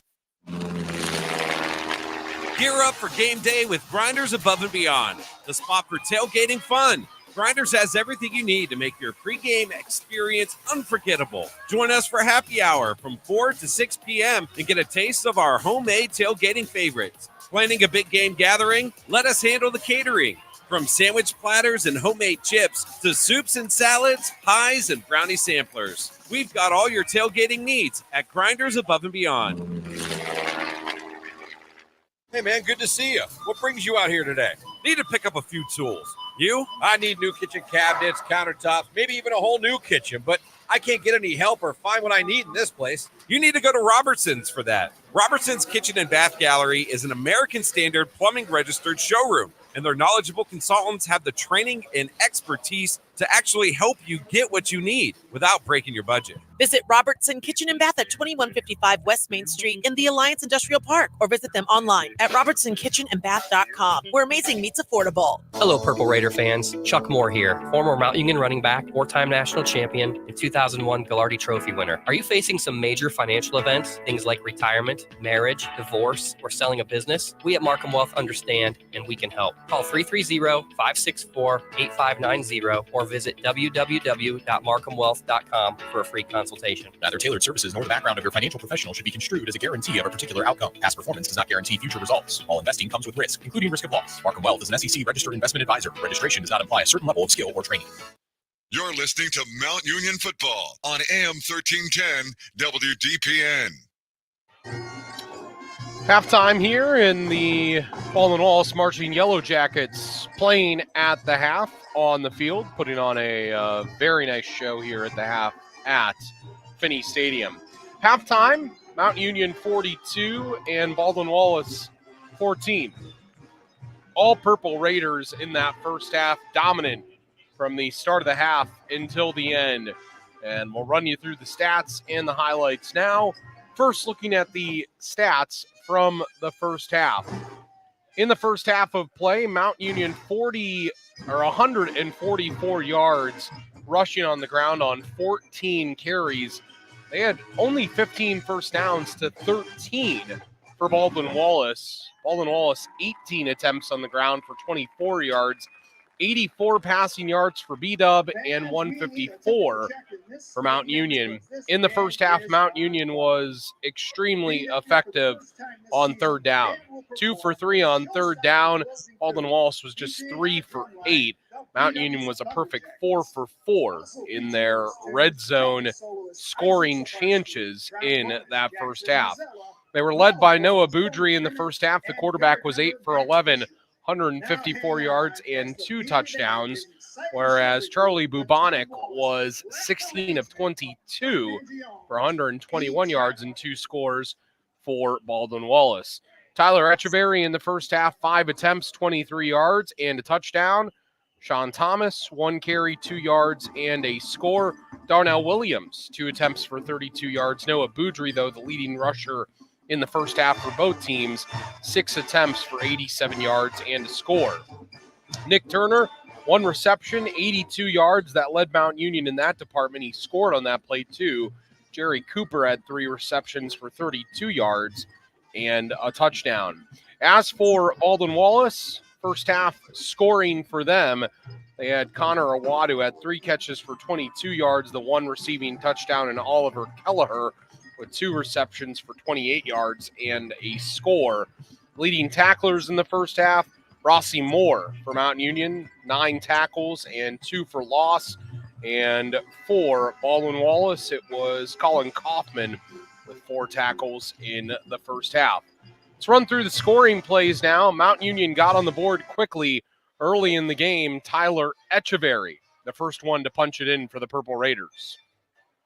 At the Jacket 10-yard line, no score. First quarter of play.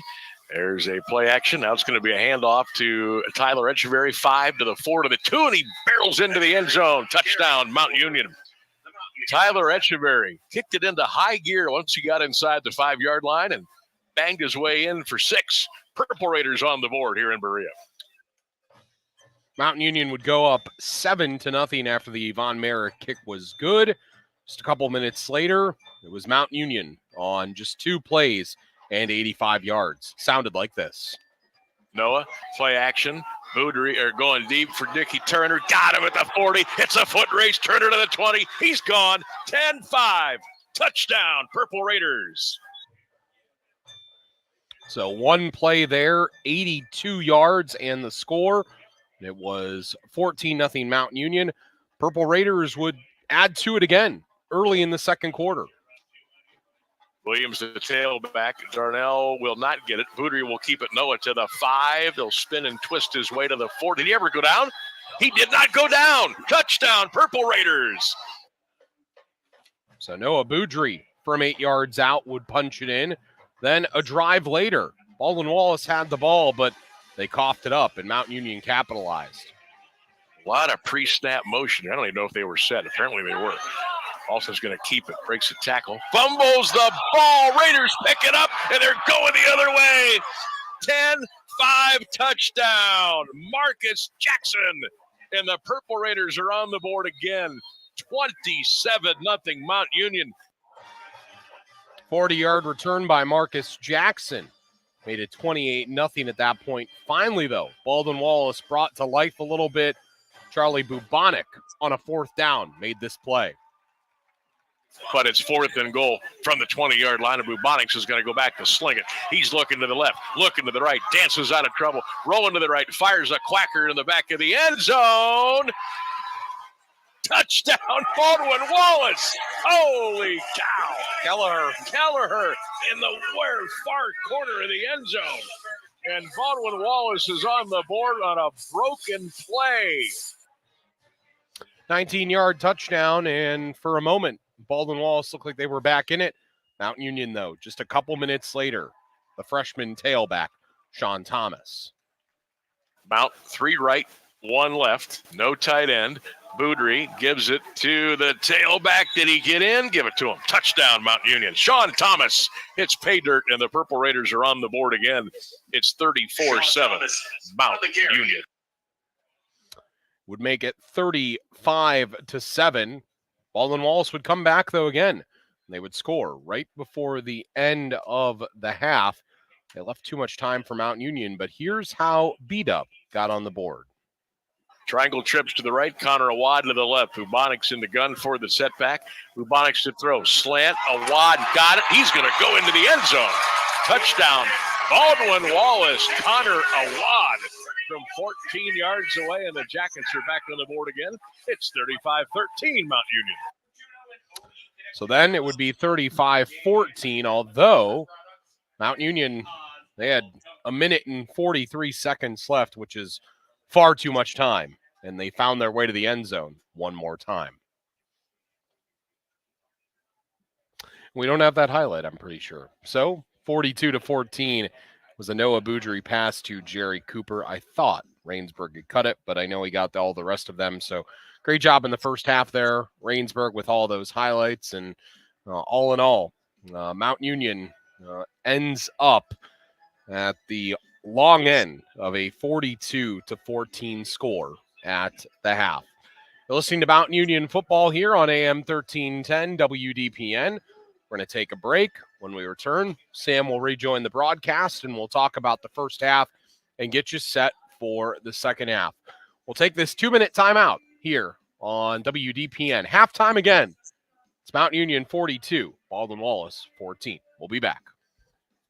For over 80 years, Bonford Glass has been the expert when it comes to glass. You can count on the professionals at Bonford's for the latest techniques in glass repair, like the Aegis windshield repair system. The Aegis system can repair small chips in your windshield before they grow into big headaches. This revolutionary process takes less than an hour and can easily restore your windshield to its original strength. In fact, the Aegis windshield repair system is so effective that most insurance companies will waive the deductible and cover the entire amount of the repair, saving you and your insurance company up to 80% of the cost of a windshield replacement. The Aegis windshield repair system, just one of the expert repairs from Bonford Glass. They'll help you save money and make your windshield safer. Bonford Glass. Call 330-823-0450 or stop by at 30 South Union Avenue in Alliance.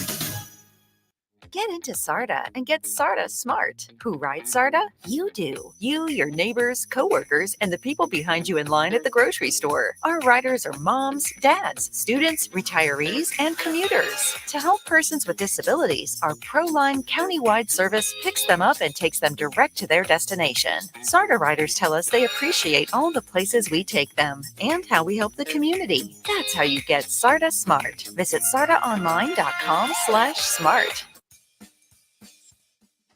Step back in time at Doug's Classic 57, Alliance's favorite diner, serving up authentic diner fare just like the good old days. Whether you're grabbing breakfast, lunch, or dinner, we've got the comfort food you crave, served with the side of nostalgia. So bring the family, bring the friends, and come hungry. Doug's Classic 57, where the past tastes delicious. Located right here in Alliance. Doug's Classic 57, serving an authentic classic diner experience for over 50 years. You're listening to Mount Union Football on AM 1310 WDPN.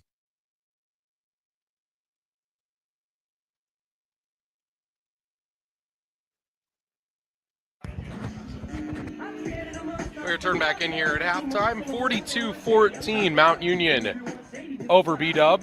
And Sam Berquin joins me back on the broadcast. John Bozica along with you here.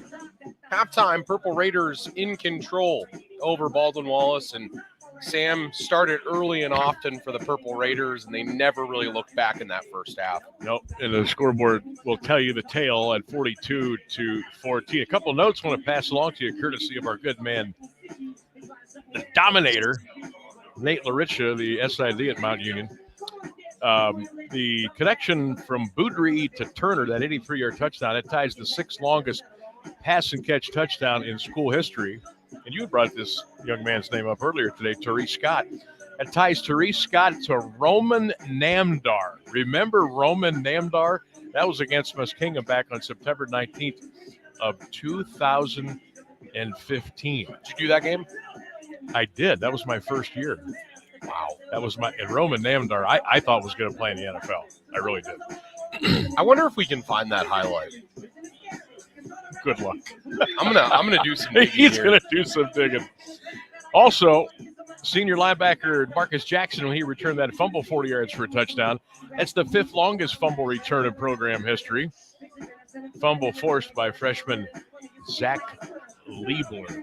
So a couple of good nuggets there from Nate from the University of Mount Union. We appreciate all those little nuggets we get throughout the college football season. Looking ahead to OAC play next week. There's only 4 games on the docket. Get a couple of teams that are off next week. Of course, our Purple Raiders will be at Otterbein next Saturday, 12:30 the kick on 1310 WDPN as the Raiders and Cardinals get together down at the Vine. Heidelberg will be at Capitol at 1:30. John Carroll, Muskingum 1:30, and then Ohio Northern at Marietta. That's a 3 o'clock kickoff next Saturday. We do not have it.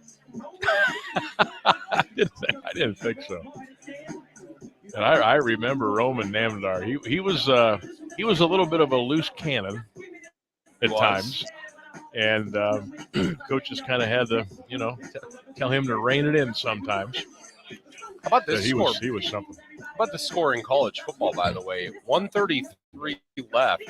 I think this is at the Big House. It's Michigan 27 and Minnesota 24. Whoa. It was 24-3. Yeah, that was a 21-point game. Yeah. Michigan does not have a passing game this year. No J.J. McCarthy, and Alex Orton not able to get the ball down the field for them, which doesn't help them at all. No. So we'll keep our eyes on that one. If Ohio State doesn't do it this year, there's going to be some heads spinning down in Columbus. Well, they have a loaded roster. They've got a loaded coaching staff. Literally. I mean, you got Ryan Day, you got Chip Kelly, of course you got Brian Hartline, you got our boy Devin Jordan helping out down there. Yep. Is Greg Schiano helping out at all in any way? Oh, you're being serious? Or is he back with He's the head coach of Rutgers. They're I undefeated. didn't realize he was Rutgers now. Yeah, he just went back to Rutgers and boom, turned them around. They're 4-0. I didn't realize he was back there. They beat Washington 21-18 last night. Wow. Heck of a game in Piscataway. Darnell Williams on the return for the Purple Raiders, and he's got some room if he can get through it. Here he goes. 25-30, 35-40. Darnell's off to the races to the BW 40, 35, and he's shoved out of bounds at the 27-yard line. Darnell Williams. You could see the sea opening up. See the sea. Great job. You could see it opening up over here, and Darnell Williams turned on the Jets, and Mount Union might be ready to officially put the stamp on this one. First and 10 at the 30-yard line. You know, when he left the game in the second quarter, he was kind of hobbling on that right leg, and we wondered if he'd be back. And that leg looks okay. Yep. I would say so. I would say they use the great medical specialists they have at Mount Union to help get him back on the field. Purple Raiders in business. First and 10 at the BW at 30-yard line, going right to left, already in front. 42-14. Motion setting tight left. Whistle. Delay of game, I'm saying. Delay of game. It did take him a little bit of time. I wasn't cognizant of the play clock like I should have been. And I thought, boy, this is taking a little more time than usual. And by the time Drew Sims had set tight to the left, number 11, whistles, and that was a 5-yard penalty. So we'll try it again. Echeverry to the right, play action. Noah running right. Now he'll throw it on the run to Cooper. That pass is flag thrown 35 yards away. Cooper inside the 25 to the 20 to the 19-yard line. So that play was a screen to the right side of the field to the right numbers. And then Cooper went all the way across from the right numbers to the left numbers. Are they going to say that was an illegal pass? I think they are, because I think he was ahead of the line. I think he was ahead of the line of scrimmage because he threw it behind. But if you're already past the line of scrimmage, it doesn't matter where you throw it. See if we can catch the call. Little conference down there. White hat. Taking a little bit of information for all of the peanut gallery down there before he'll make the call. Well, Mount Union's moving forward like the play is going to count. Maybe they waved it off. Because I mentioned he did throw the ball backwards. Yeah, I guess they waved it off. So that's going to stand. Okay. That was an incredible play by Cooper, by the way. Yes. Considering that he was on the right side of the field and he reversed it all the way to the left side of the field. So the line of scrimmage is the Baldwin Wallace 19-yard line. Purple Raiders first down. 14:35 in the third. 42-14 Mount Union with the lead. Homecoming today here at Berea. And I'll tell you what, John, the Baldwin Wallace folks, they turned out heavy today. They did. I mean, they really did. Rudry fumbled his own attempt at a handoff. He grabs it out of the air and goes down at the 20 for a loss of 1 yard on the play. That was a bobble. Uh-oh, I'm going to go down play. I'm still reeling by the fact that I can't remember that Greg Schiano was the head coach of Rutgers. I have such a hard time keeping track. All of these guys just shift. It used to be you're a coach somewhere and then you stay there. Yep. Not anymore. And now it's like, But I do kind of like the fact that he went back. Yes, I think I do too. He knew that's where he is supposed to be. Well, he had those really good teams about 15 years ago. He did. There. They had a nice little 3-4 year run.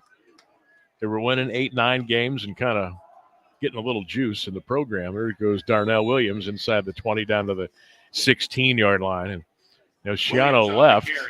Well, that was when they had, I know that not a popular name anymore, but Ray Rice. Yeah.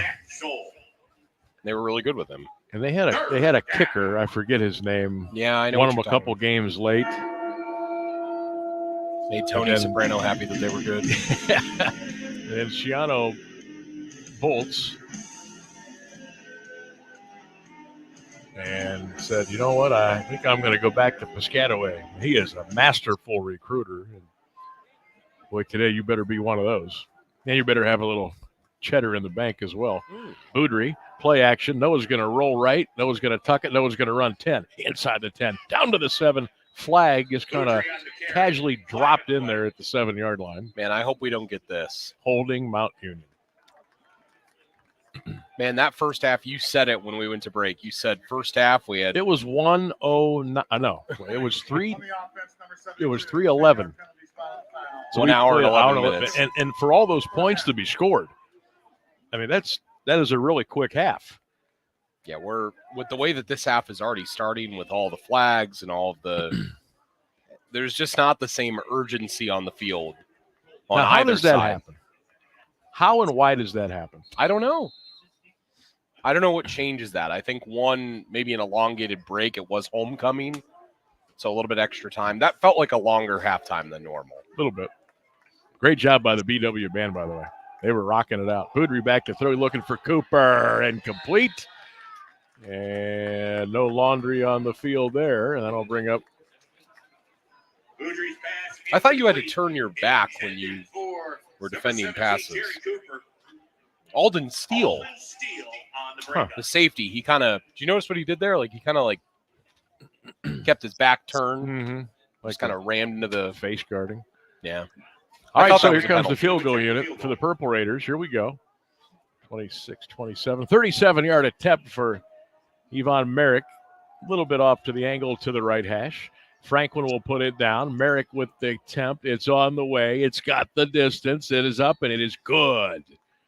So a 37-yard field goal for Yvonne Merrick, and 3 more on the board for the Raiders. That makes it 45-14 Mount Union. So good for the Raiders.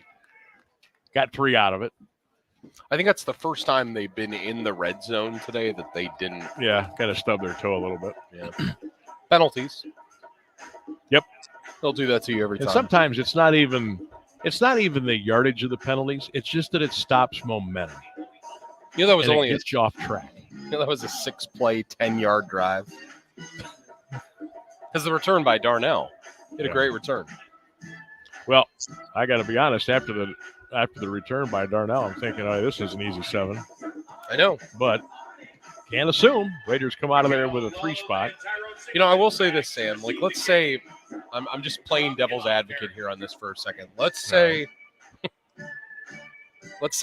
B-Dub goes right down and scores here, and then they get another stop, and they make it 45-28 going to the final quarter.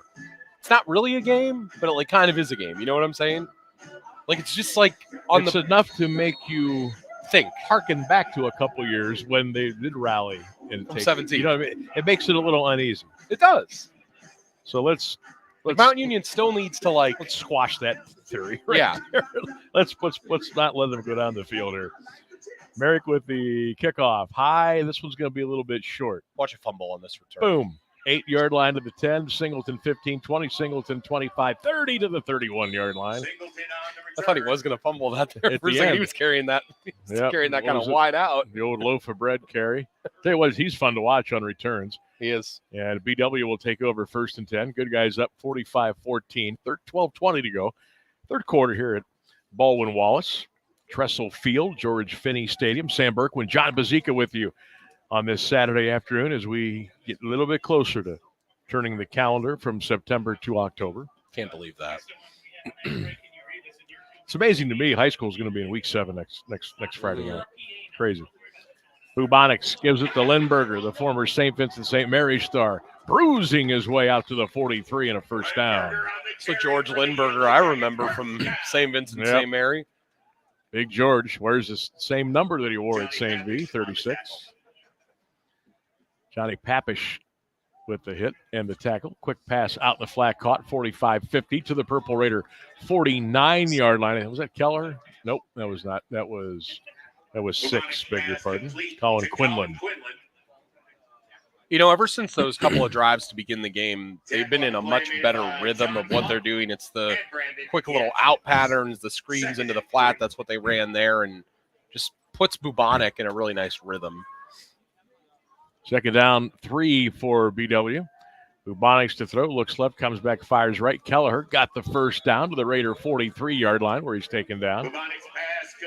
Officials step in and say that's enough. First down.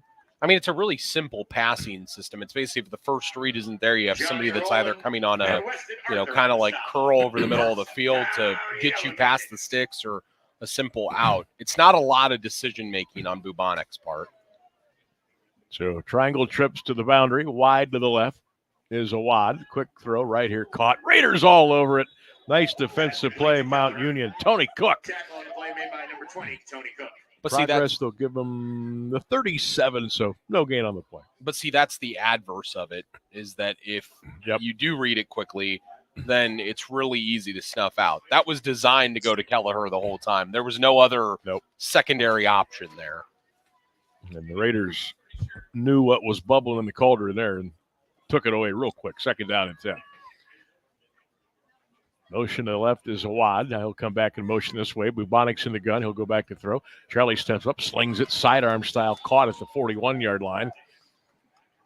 Johnny Rowland on the tackle. You just have more and more guys that are young quarterbacks are doing that sidearm. Like 20 years ago, nobody would do that. Like if you did that, it was crazy. Yep. And now everyone's like, I want to be like Chad Bradford, the former pitcher for the Oakland A's. Uh-huh.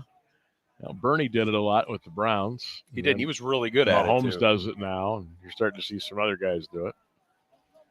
Bubonics does it a lot.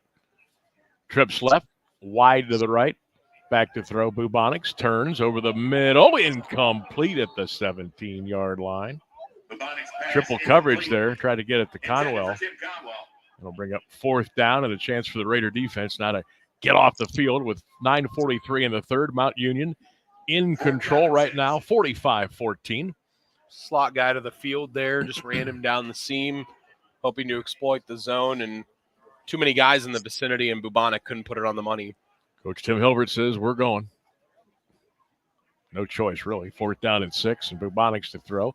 Here comes the heat. Bubonics throws it left side, bobbled, caught. First down, Jackets at the 29-yard line. That's a great catch by Colin Quinlan. First down. Yeah, kind of back to the out concept there. They needed 7 or 8 on that play, ran him about 9 down the field and got to his mark, and up-tempo continues now. I thought Caleb was going to get to Bubonics there, but he didn't. Passed in the flat, caught, and immediately drilled by, Rossi Moore at the 29-yard line. I don't know if you heard the first half for Rossi Moore. 9 tackles, a sack and a half, and 2 TFLs, tackles for loss, at those that don't know. Very active Mount offense or defense in the first half. That sounds Rossi Moore like. All-American like. Mm-hmm. He just looks like a football player. Look at him down there. Got that number 1. Rolling to the right, Bubonics throws to Conwell, and he is drilled at the 33-yard line. Johnny Rowland for the Purple Raiders on the stop, and cleaning up was James Chaney, number 15. You know, and in that sense of the offense being what it is, that it's like a one read and then throw, it's very high school-esque in that sense. There's no real concepts of like look for these patterns and look downfield. Here it's just one read, go. So it's pretty easy to defend. Trips left again. Bubonics, 3-step drop, looks right, nobody home, looks left, fires on the run, incomplete at the 20-yard line.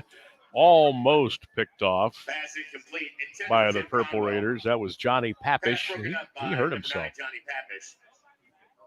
Yeah, he's hopefully that's a cramp, but he did kind of hurt himself as he came flying in. It went down kind of awkwardly at the 25-yard line. So they'll take a look at Johnny. Looks like a left leg. I thought it was his right ankle. I could be wrong, but it looked like he was holding his right ankle. He's in pain, too. And the Purple Raiders are all around him. And I don't want to speculate too much, but that Well, he's been looks a little more serious than some of the stuff we've seen. He's been in the program now for how long? I mean, he's been a loyal and faithful member of the program. Boy, good to see him up because that, with the naked eye, didn't look good. So he is off to the sidelines. A little bit of help. He'll go over on the bench and they'll take a look at old number 9 for the Raiders. Try to maybe walk it off. But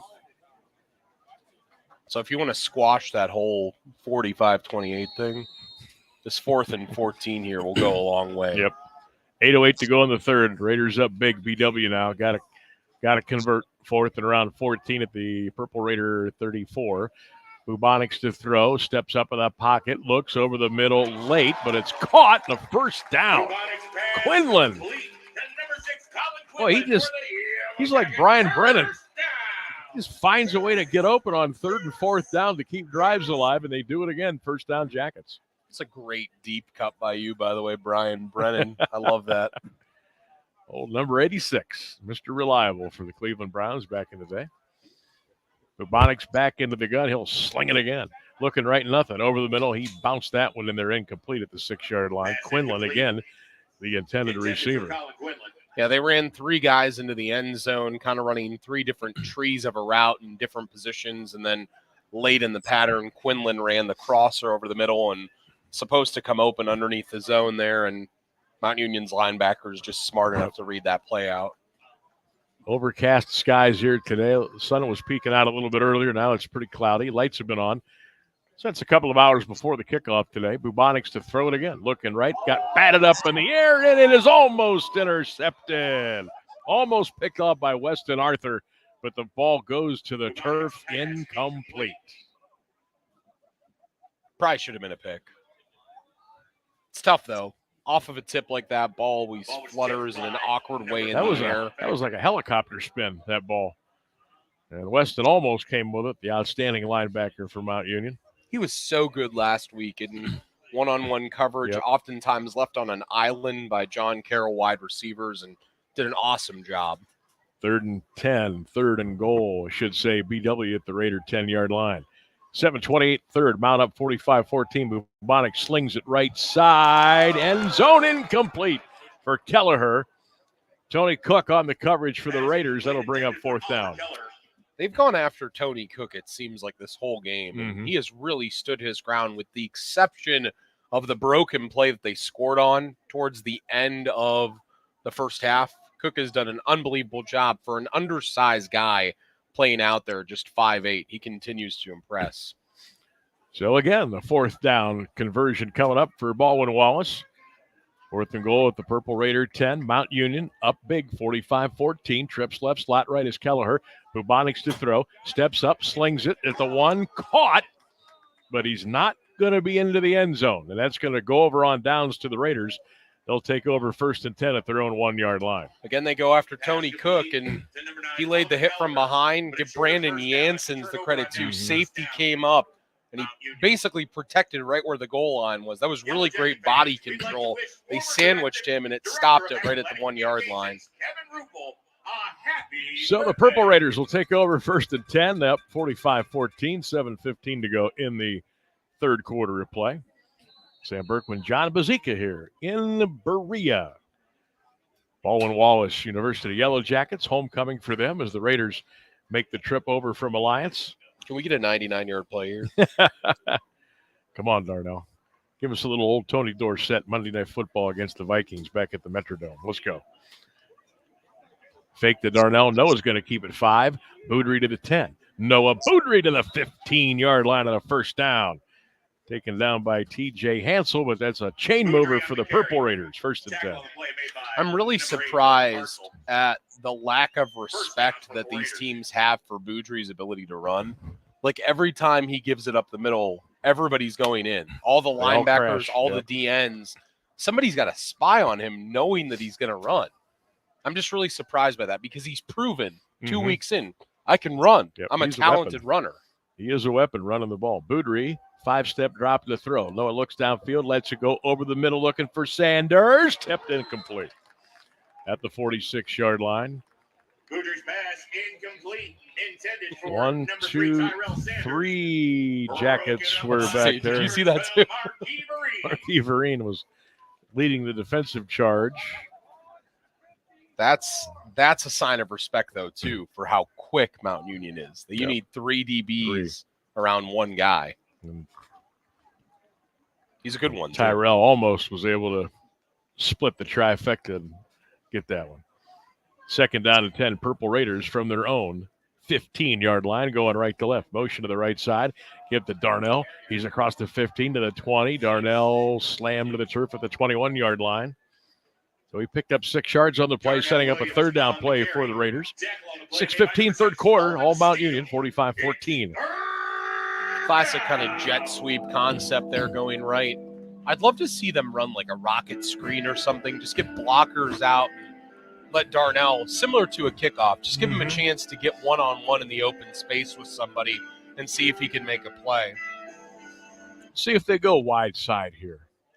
Anderson and Cooper, twins to this side. Sanders comes in motion to the press box side. Boudreaux to throw. Noah, oh, look at this. Wide open. Sanders caught it.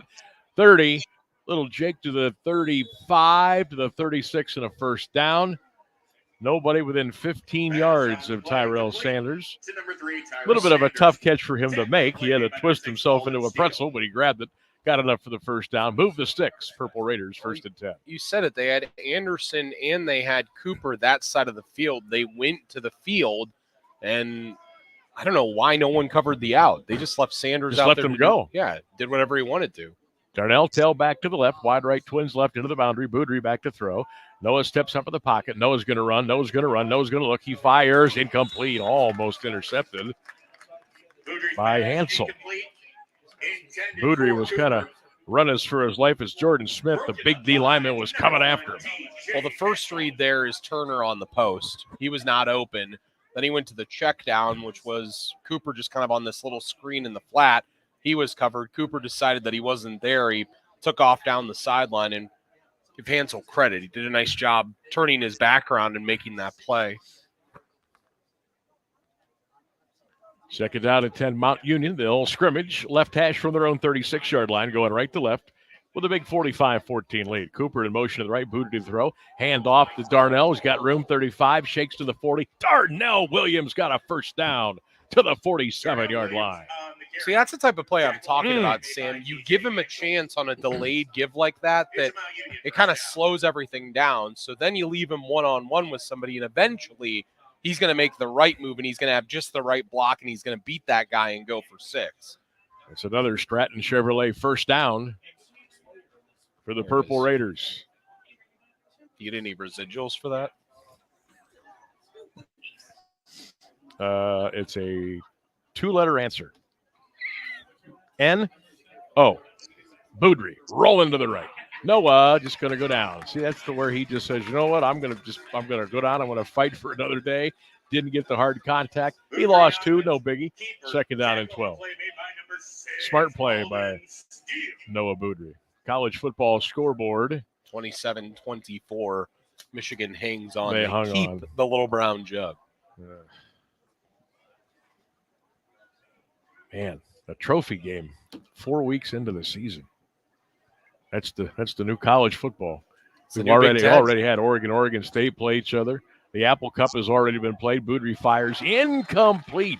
Hansel almost had another pick down at the 42-yard line, but it falls to the turf, and that's going to bring up a third down and 12 for Mount Union. So 2 things. Mount Union's up 45-14. They know they're up 31 and that they'd have to massively fall apart to lose this game at this point. So their offensive play calls are not as aggressive. They are not throwing the ball down the field. They're running more intermediate check down kind of plays. Tyler May is checked in. He's a slot in the trips formation to the left side. Boudreaux back to throw. Boudreaux steps up, stands tall, flushed, steps up again. Now he's rolling to the left, backing up, throws it up there for grabs for Tyler May. He caught it at the 26-yard line. Hello, Tyler. He had no business catching that ball. But he fought, and he caught it. First down, Mount Union. And Noah Boudreaux ought to give Tyler a little pat on the behind after that effort. First down, Mount Union. Trips to the left side for the Raiders. Darnell Williams, the tailback. Noah Boudry will turn and throw. Cooper, little bubble to the 25. Cooper to the 20, and that's where he'll be taken down. It's just about wanting it more, though. I mean, they ran too deep, kind of crossers right to the sticks just to give him a chance to throw to either Turner or May there, and May was the one who improvised, ran towards the sideline, and Boudry just threw it up for grabs, and May made a play. Second down and 5, Raiders. Hand off to Darnell Williams over the left side, pounds his way down to the 15-yard line. That's a first down for Mount Union. Yep, move the sticks, first down. College football final. How about this, Johnny? Kentucky beat Ole Miss today, 20-17 down on the Grove. Wow. BYU beats Baylor in Waco, 34-28. Nebraska beats Purdue, 28-10. NC State hung on to beat Northern Illinois, 24-17. Sixth-ranked Ole Miss goes down. Darnell Williams, left guard, left tackle. He burrows his way down to around the 15-yard line before he is taken down by like DJ Krause, number 10. One loss doesn't mean as much, though, this year, Sam. You expand the playoff and can probably afford a loss, maybe in the case of some, two. Yep. I'm looking at you, Ohio State and Alabama. You know who you are. Yep. And Kentucky's kind of been reeling the last couple of weeks. They played Georgia tough, though, a couple of weeks ago. No, they absolutely did. But to go down to beat Ole Miss down there, that's tough. Boudry back to throw over the middle on a slant, incomplete at the 3-yard line. Trying to hit Nicky Turner. Pretty good defensive play back there. Was that by Steele? Alden Steele, number 6. And Purple Raiders now with a 3rd and 11. It's a really good job there by Steele. Did one really nice textbook thing. He stayed on the back of Turner, but he never made contact. He just reached his right arm out, knocking that ball down. That's really, really well done job in one-on-one coverage. A lot of guys would try to pull or blind or do something that would lead to a PI, and he didn't do that there. 3rd down for the Raiders from the VW 16-yard line, and we got a timeout. Timeout Mount with a $1:21 to go, third quarter.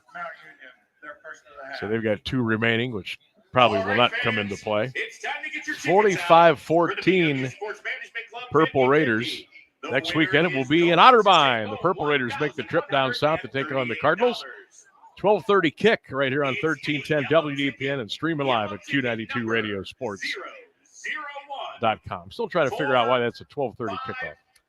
Maybe Ohio State, will that play into it, what time they're going to play next Saturday? No, Otterbein's never cared what time Ohio State plays. Well, maybe they should. I mean, we've seen some 1:30 kicks. This was 2 o'clock today. I know there's some 3 o'clock kickoffs around the league, but it's 12:30. 12:30. So we'll be on the road, next week, 8 a.m.? Yeah. I'm coming to you. 8:15 maybe. I'm coming. Oh, that's right, because we're going south. Yeah. Well, just meet me at the Giant Eagle. I might by just Walsh, and we'll just go. spend the night with you. Quick turnaround on late Friday nights. You know what I mean? I might go to the same game as you that night. I don't know. I haven't decided yet. Boudry back to throw on a 3rd down and 10. Throws it in the right corner of the end zone. It is almost caught by Sanders, but it's knocked away at the last second, incomplete. And that'll bring up 4th down and a chance for Yvonne Merrick to add to his field goal total here today. Tell you what, after that catch that Tyrell had week 1 at Ferrum, he has garnered so much respect from defenses. They're pretty much putting 3 or 4 guys in his vicinity every time, but it's leaving Nicky Turner and leaving other guys open as well, which is the key. Hash to the left, Yvonne Merrick to attempt the field goal. This will be a 34-yard attempt to put 3 more on the board, hopefully for the Purple Raiders. Franklin will put it down, gets the snap, puts it down. Merrick's kick is up. He pushed it to the right, and it's no good. Had the leg, but he shoved it to the right. And with 1:08 to go, Baldwin Wallace will take over. 45-14 Mount Union here in Berea. Homecoming for Baldwin Wallace 2024. Jackets came in 3-0. Purple Raiders were 2-0 on the young season. Again, BW off next Saturday while the Raiders will go to Otterbein. You look ahead to October the 12th, Otterbein will be here to take on the Jackets at 1:30, and we will where will we be on the 12th? In college, the first time I ever did play-by-play of a football game was right here in this stadium. Oh, yeah? Yeah. It was terrible. We'll be home against Wilmington on October the 12th at 1:30. You know, every time I come into this place, I get a great feeling of nostalgia from back in the day as BW takes over. Bubonics fakes the hand. He's going to try to get the corner turn, and the Raiders come up and get him at the 21-yard line. Good tackle out there by Brandon Yassins. 1988. Canton Central Catholic and Loudonville played for a state semifinal here at Finney Stadium. Wow. And Loudonville came in. That was when, in 1988, there wasn't a whole lot of teams that were chucking the ball like they are today. And the Loudonville Redbirds, they were scoring like 52, 53 points a game. It was 5 wide, empty set every play. They didn't even know what a running play was. Ford carries it for BW. First down out to the 36-yard line. And Central Catholic had a really nice team that year. Of course, they went on to win the state championship down in Columbus the week later. And they had Jeff Turner, they had Tom Allison, they had Dan Mazzarelli, a lot of Eric Wolfinger, the late Dave Mono was on that team. And they were, but people thought, this might be the end of the road. 46-0, Central Catholic wins the game that night. First play of scrimmage for Loudonville, they throw a pick six, and the route was on. Central was the home team that night, I remember, being on this side of Finney Stadium. And the place was packed. Loudonville brought the whole town. It was a beautiful night for football. And within the end of the first quarter, everybody said, you know what? We're going to Columbus. This is over. Were you a senior at that point? Mm-hmm. And, I mean, it was no contest. It was no contest. But what a night back in Berea. That was some good stuff. Lowell Kleinfelder led the Crusaders to the state championship 21-6 that year down in Columbus. By the way, that was a doubleheader game that day. Central beat Versailles in the 11 a.m. game. Okay. And then at 3:30, St. Vincent St. Mary beat Ironton to win the state championship for Coach Stone. Over Bob Lutz. Mm-hmm. In 2000, when they won Central, they beat Van Wert, right? In overtime at Fawcett. That was an 11 o'clock kickoff, too. About 10 degrees that day. But that was fun.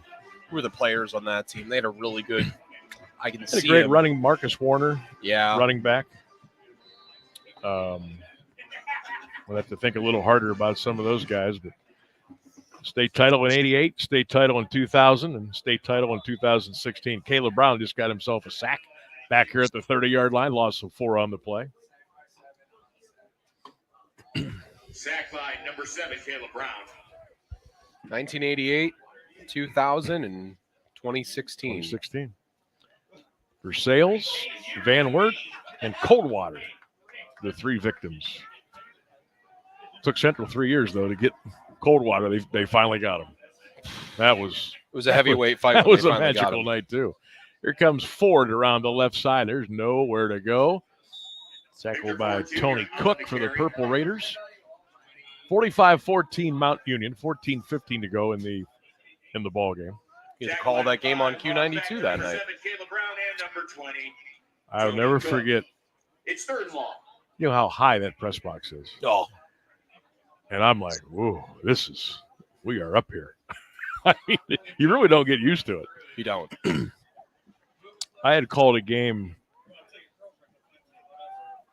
in a different press box years before that. As Bubonics goes back to throw, he gets out of trouble. Now he's going to tuck it and run 35-40, and he slides at the 41-yard line. My first chance to ever call a game at Ohio Stadium was a regular season game, believe it or not. Kent McKinley against Huber Heights Wayne. Okay, and I remember Braxton that game. Miller was the quarterback, and it was an afternoon game. And I think we might have been in the booth where Keels and Lachey do it, because it was a different booth than we did the state championship football games in. And I remember looking out. I'm thinking, oh my! I mean, I could feel. I said, whoa! I feel like I'm ready to go down the old demon drop at Cedar Point back in the day. You're up there, man. That wasn't the game that they had the lightning delays, was it? No, that was another one, which has got a great story behind it, but that'll be in my book someday. That ball goes out of bounds at the 21-yard line. So the Raiders will take over with 12:50 to go in the game. Mount Union in control, 45-14. Whenever you want that book written, just call my dad. He's written 3 books. Okay, I will. Yeah, that trip down to Huber Heights, we got back at 4:50 in the morning. And they finished the game that night. They finished the game. They restarted it. It was almost midnight. And I have never seen rain come down so fast for so long in my life than it did that day. That was absolutely incredible. Boudry back to throw. Nicky Turner with a catch. He's to the 31-yard line. Going to be first down, Purple Raiders. Nick Turner already has a long touchdown pass today for the Purple Raiders. It was 42-14 at the half. It's now 45-14 in the fourth. Mount Union, as eventful as the first half was, this has been the least eventful second half I can possibly remember. Something just came to me here. Thomas goes in motion. That's a handoff right up the middle. Look at Tyler Etcheverry, 35, Tyler 40. He's still going, 45 to the 50 to the 49-yard line. First down, Raiders. Etcheverry rips off again at 19 yards. I think we got so caught up in our storytelling, we completely missed the end of the third quarter into the fourth quarter. Honest to goodness, we did. Clock ran out on us, and we had no idea. That's how focused we are, ladies and gentlemen. I was just enjoying your storytelling. So I was like, oh. I mean, it got away from me. Whatever. Cooper to the left goes in motion. Inside counter. Etcheverry stretches to the Baldwin Wallace 44-yard line. Picks up 5 yards on the play. Down to 11:38 to go. Post-game show coming up when we're done. Stats, highlights, analysis, and more. And don't forget to check out all the social media platforms. John Bozica will be, I shouldn't assume, but I imagine you'll be able to catch up with Coach Dart and maybe a couple of the players after today's ball game. So check it out at Q92 Sports on Twitter, Facebook, Instagram, TikTok, wherever you can grab us at Q92 Sports. And all the games, of course, as well on 1310 WDPN. And the timeout is called, and we'll take a break. 11:10 to go in the game. All purple today in Berea, 45-14. Mount Union back with more on 1310 WDPN. Visit Carnation Optical at 75 Glamorgan Street, across from the Glamorgan Castle, right here in Alliance, formerly in the Carnation Mall. Carnation Optical is locally owned and operated since 1983, with over 1,000 frames to choose from, and their glasses are made in-house. Stephanie and her team at Carnation Optical invite you to call and schedule your eye appointment at 330-821-5476 and experience Carnation Optical's laid-back, casual environment with on-site lab for fast and accurate services. Carnation Optical at the intersection of Union and Glamorgan. Come see for yourself. Sam Burton with John Bozica. Back on 1310 WDPN. Ryan Rainsberger back in the studios on Smith Avenue. All Purple Raiders today, early and often. 45-14 Mount Union. Second down and 4 Raiders. Motion to the right side. Boudry back to throw a little wheel route. Deflected and incomplete. In and out of the hands of Matt Anderson, the tight end. That was going to go to Anderson all the way, but the ball got deflected and incomplete. Third down. Anderson was all alone, too. Called it. The wheel came open. And nobody was around. No shortage of enthusiasm. That's the first time I've heard it. I haven't noticed. They do a great job here at Game Operations. Music and all the effects and the stuff that go on during the game. They do a nice job. Go get another break. Timeout. Coach Hilbert I'm just going to say he is not happy. And he calls a timeout. So 11:06 to go. Purple Raiders.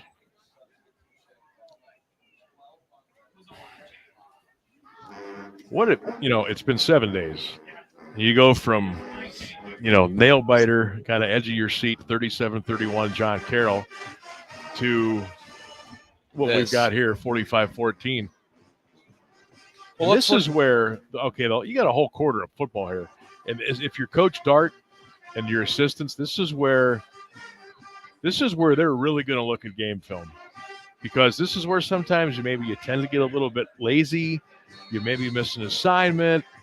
You're like, all right, let's get out of here. We're up 31 points.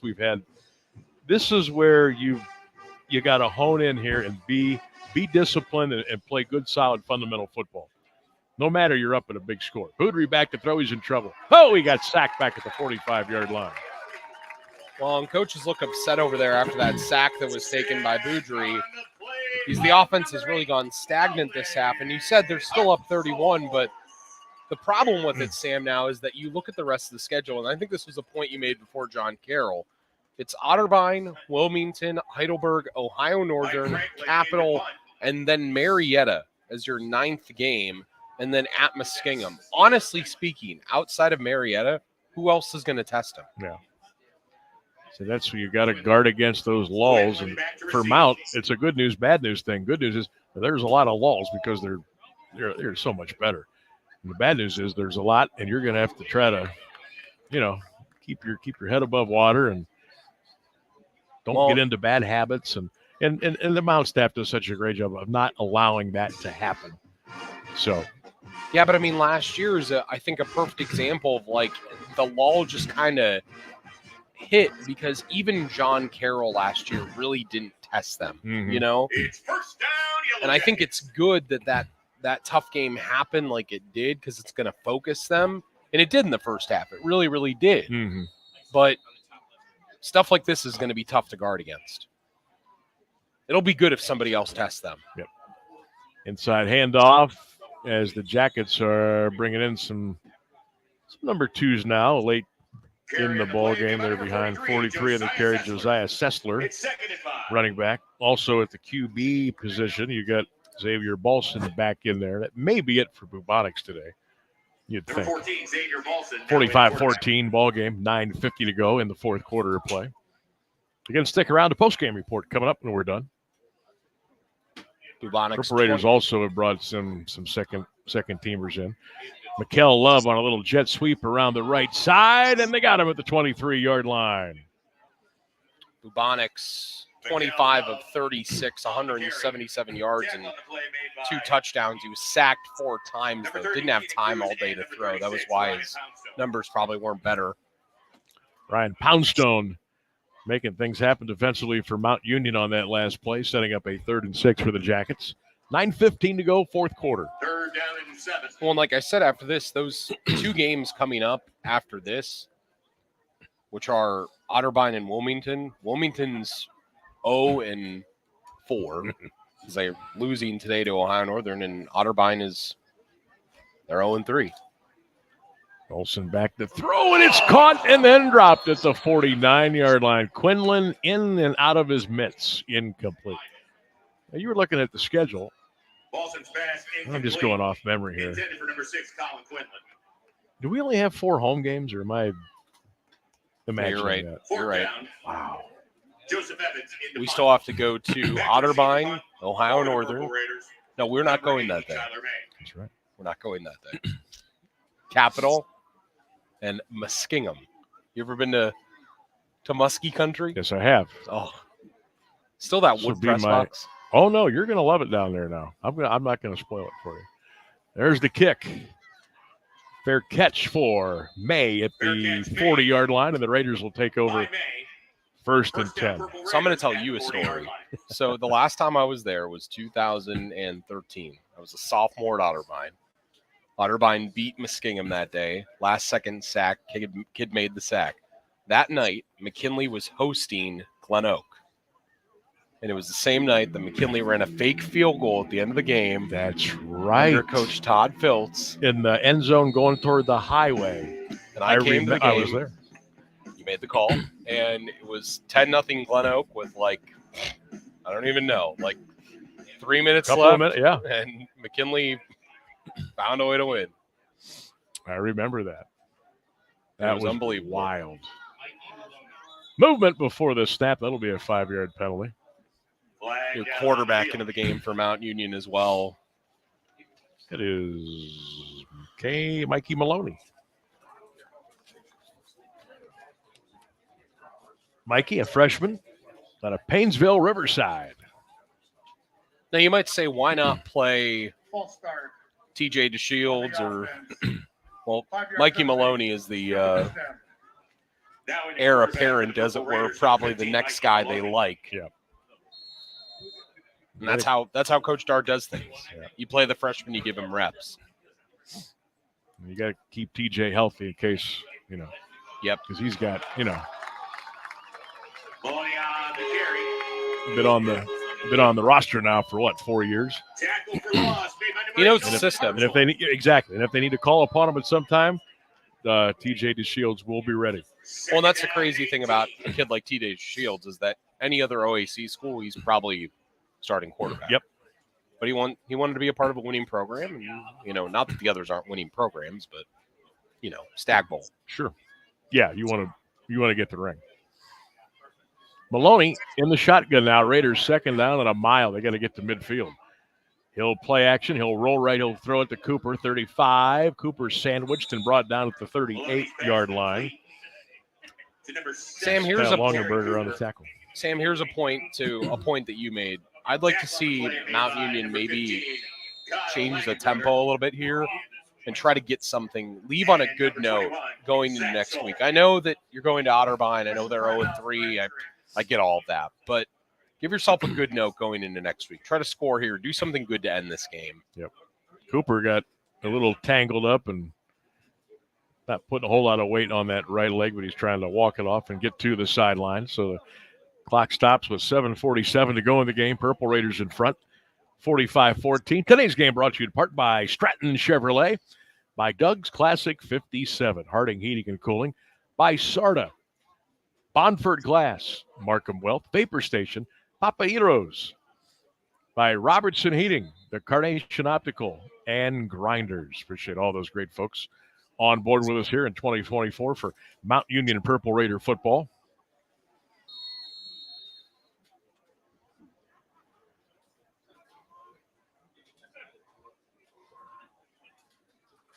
Yeah, you're going to like the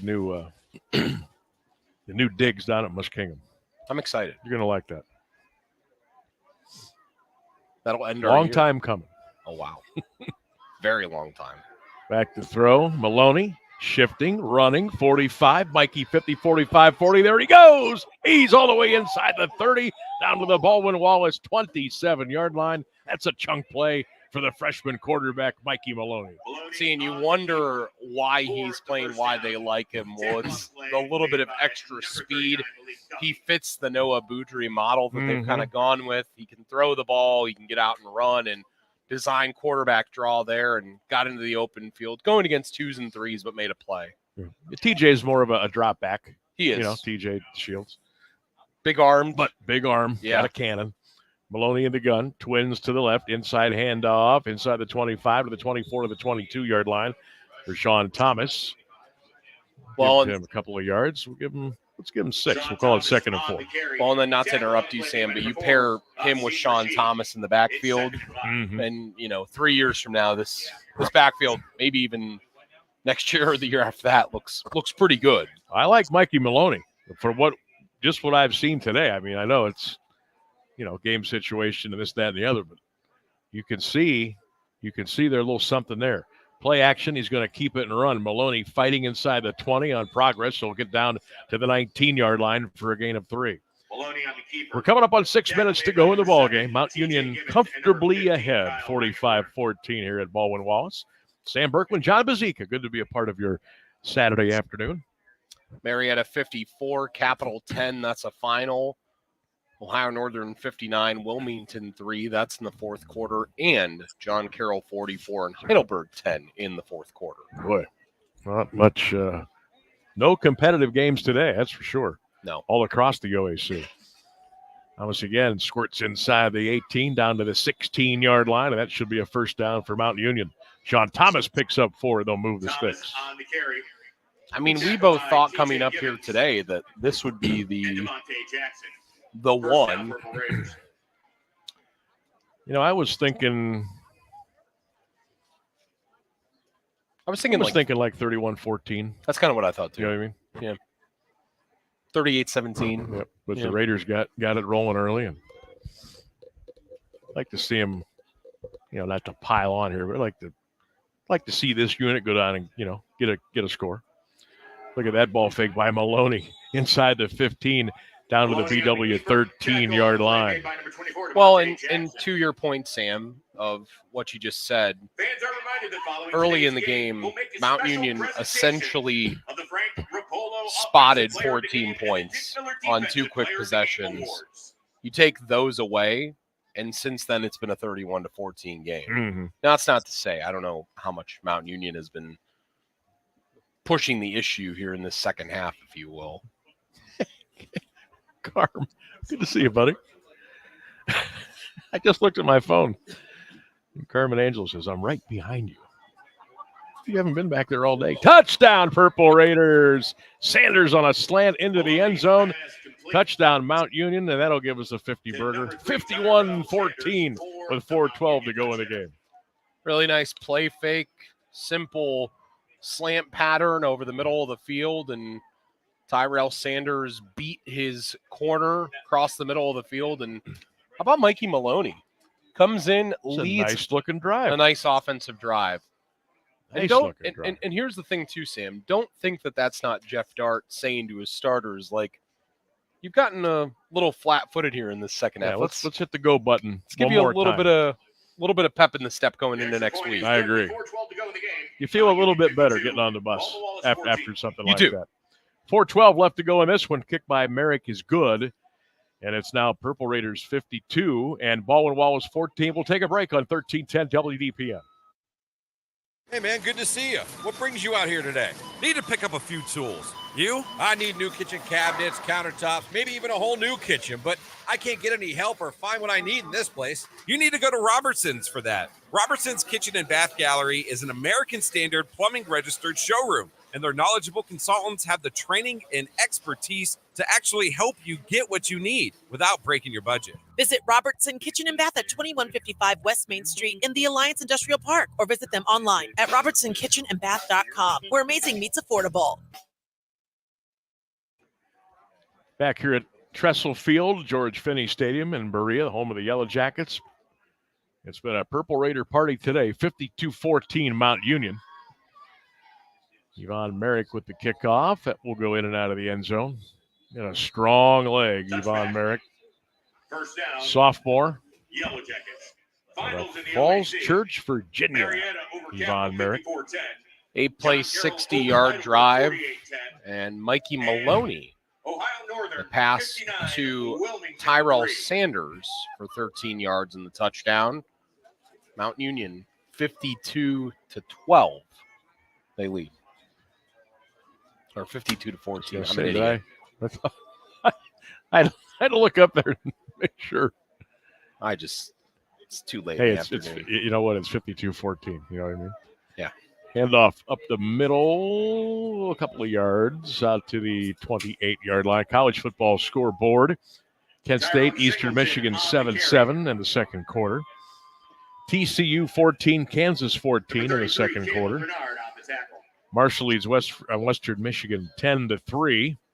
Oklahoma an early 7-0 lead over Auburn in the second quarter. Louisiana leads Wake Forest 14-3. Arkansas over A&M 14-7. Sam, where are you going to be this time tomorrow? I will be at Allegiant Stadium watching the Browns and the Raiders tomorrow. Flying out early tomorrow. Oh, you're flying tomorrow? Yeah. Yeah, flying tomorrow. It's going to be. By number 42. It's going to be. It could be like what those disastrous scenes are in movies tomorrow. But I fly out, and I should be getting it to McCarran Airport in Vegas about 2 hours before kickoff. Wow. And I'm going to get a ride right to the stadium. And my wife and son are already out there. So I'll meet up with them and a bunch of friends, and we're going to hopefully hit a book before you head over there. I'll be there till Tuesday. I got plenty of time for those shenanigans. Actually, we're going to be at the pool all day on Monday. It's going to be 107. And we've got a little cabana, and we're gonna do the pool 8 a.m. to 6 p.m. It's the last day the pools are open too. Wow. Yeah, that's it. You know, my brother lives out there. Yeah. Like town right over. But Carson City? No. Reno? No, it's not that far away. It's like within like 5 minutes of the strip. Oh, okay. Yeah. They can see the strip basically. Okay. Which is probably a good and bad thing for them. Carried to the 43-yard line. It'll bring up 3rd down and 7. Luckily, my brother and I have never liked sports betting very much. We like watching sports, but both of us never got the bug. Johnny. Our best friend, though, from high school, he's got the bug bad. Got a timeout. We'll keep it here with 2 minutes to go. So we'll looking forward to haven't been out to Vegas for it's probably been 5 years. I will say though, there is nothing more enticing than going and sitting at the sports book. You get a beer in one hand. You get all the screens with all the games, and it's a rush like none other. Every odd in front of you, and you can see them all. I always tell this story. My buddy and I, when we were in college, we were out there one day.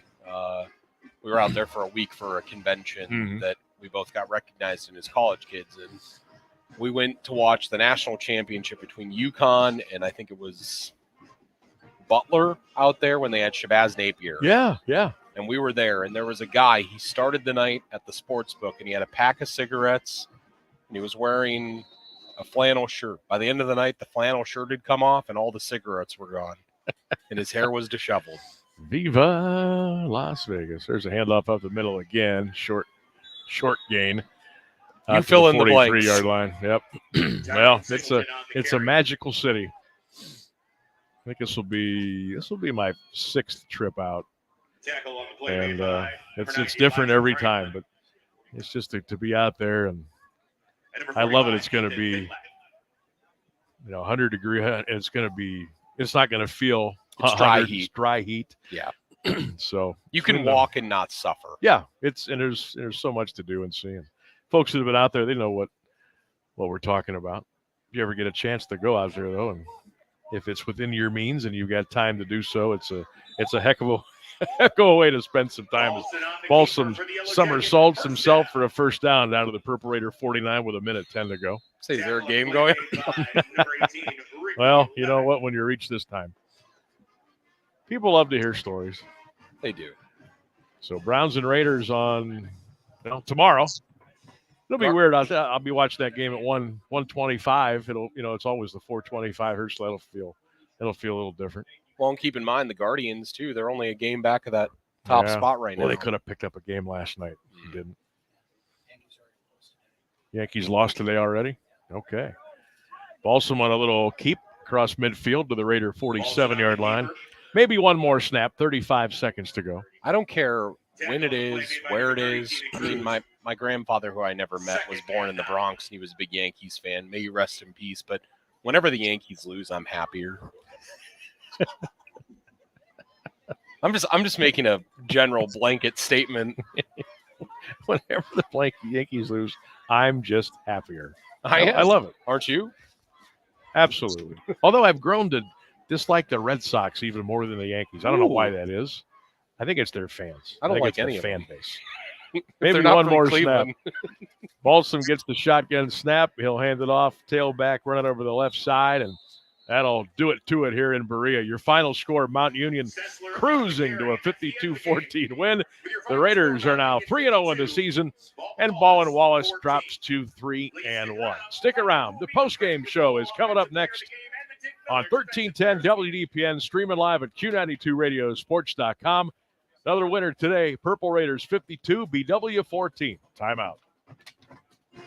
For over 80 years, Bonford Glass has been the expert when it comes to glass. You can count on the professionals at Bonford's for the latest techniques in glass repair, like the Aegis windshield repair system. The Aegis system can repair small chips in your windshield before they grow into big headaches. This revolutionary process takes less than an hour and can easily restore your windshield to its original strength. In fact, the Aegis windshield repair system is so effective that most insurance companies will waive the deductible and cover the entire amount of the repair, saving you and your insurance company up to 80% of the cost of a windshield replacement. The Aegis windshield repair system, just one of the expert repairs from Bonford Glass. They'll help you save money and make your windshield safer. Bonford Glass. Call 330-823-0450 or stop by at 30 South Union Avenue in Alliance. Get into SARTA and get SARTA Smart. There are several ways to ride SARTA. Pay your fare the way you want. Use our Easy Fare app to get your ticket on the go. Tap to pay with SARTA score and touchdown cards. You can even pay with exact change in cash. The price is right and you can purchase at any of our transit centers. Tickets start as low as $1.50 per ride, or you can get a 30-day pass for $45. That's how you get into SARTA and get SARTA Smart. Visit sartaonline.com/smart. Gear up for game day with Grinders Above and Beyond, the spot for tailgating fun. Grinders has everything you need to make your pregame experience unforgettable. Join us for happy hour from 4 to 6 p.m. and get a taste of our homemade tailgating favorites. Planning a big game gathering? Let us handle the catering. From sandwich platters and homemade chips to soups and salads, pies, and brownie samplers. We've got all your tailgating needs at Grinders Above and Beyond. When it comes to heating and cooling your home, quality always takes precedence. Being warm in the winter and cool during the summer are necessary for Ohio's extreme weather. At Harding Heating and Cooling, they recognize your needs and hope to bring comfort to your home. They are the Rheem Pro dealer for the Alliance area. Serving the area since 1975, Harding Heating and Cooling does everything for your comfort. With transparent pricing, 24/7 emergency services, comfort is just a phone call away at 330-823-8461. Visit Harding Heating and Cooling online at hardingheating.com. Get into SARTA and get SARTA Smart. Sure, we're all about Stark County, but did you know we have express fixed routes to Akron and Cleveland? Just take Route 81, that's Akron, or Route 4 to Cleveland. Shop, eat, sightsee, catch a game, or visit that other Hall of Fame. We also take veterans to their Wade Park appointments for free. Plan your next trip to Akron or Cleveland, and SARTA will get you there. That's how you get into SARTA and get SARTA Smart. Visit sartaonline.com/smart. Post-game show starting right now on AM 1310 WDPN and Q92radiosports.com. John Bozica, Sam Berkwin along with you as it's a final from Baldwin Wallace. 52-14. The Mount Union Purple Raiders improved to 3-0, whereas Baldwin Wallace falls to 3-1. Taking a look at some of the final stats in the game, as rushing yards, all Mount Union in this one. 247-86 for Baldwin Wallace. 27 first downs for Mount Union, 19 for Baldwin Wallace. Overall passing in the game, it was 302 for the Purple Raiders to 199 for Baldwin Wallace. Total yards, 549 for Mount Union to 285 for Baldwin Wallace. Overall, decently clean game, too. Mount Union did have 6 penalties, though, for 64 yards. Baldwin Wallace just 1 penalty for 5 yards in this game. Third down efficiency, 6 for 11. The Purple Raiders were, and 5 for 15 was Baldwin Wallace. Taking a look at individuals in the contest, Noah Boudry. He was 14 of 24, 282 yards and 2 touchdowns. And then Mikey Maloney, 2 for 2 through the air, 20 yards and the touchdown. Jerry Cooper, big game receiving, 7 receptions, 112 yards and a touchdown. Mickey Turner, 2 receptions, 93 yards, and a score. Tyrell Sanders, 2 catches for 28 yards and a touchdown. And Tyler May had 3 catches for 58 yards. Noah Boudry, 12 attempts on the ground, 109 yards, and the score. Echeverry, 7 attempts, 48 yards, and the touchdown. Darnell Williams, 7 attempts for 58 yards. And it was Sean Thomas with 3 attempts for 10 yards. Net for Boudry was 95. The net for Williams was 57 after you factor in the lost yardage as well. But Boudry, very effective on the ground in this game. Charlie Bubonic, 25 of 36, 177 yards through the air and 2 scores. Leading receiver Quinlan, 6 receptions for 50 yards. Kelleher, 5 for 43 in the score, and it was a wad with 4 for 26 and the touchdown. Leading rusher by the end of the game, George Lindberger, only carried it 5 times for 20 yards and long of 14. Bubonic gained the most yardage, but he lost 14 because he was sacked 4 times. Number of times that Mount Union was able to get in there and really wreak havoc. And wanted to mention this because I know he had an amazing day. Rossi Moore, 10 total tackles, 2 solo tackles for loss, and just an outstanding game on defense. Also had a sack. So did Caleb Brown, and Mount Union just dominant from start to finish in this one. Going to take one more break here on AM 1310 WDPN. Sam and I will come back one last time. We'll take a peek at the highlights, and then we will sign off today from George Finney Stadium at Trussell Field. Final score, Mount Union 52, Baldwin Wallace 14. We'll be back on the final break in the postgame after this. So here I am in line at Papa Gyro's. I order the Gyro Supreme. Suddenly, the lady behind me chimes.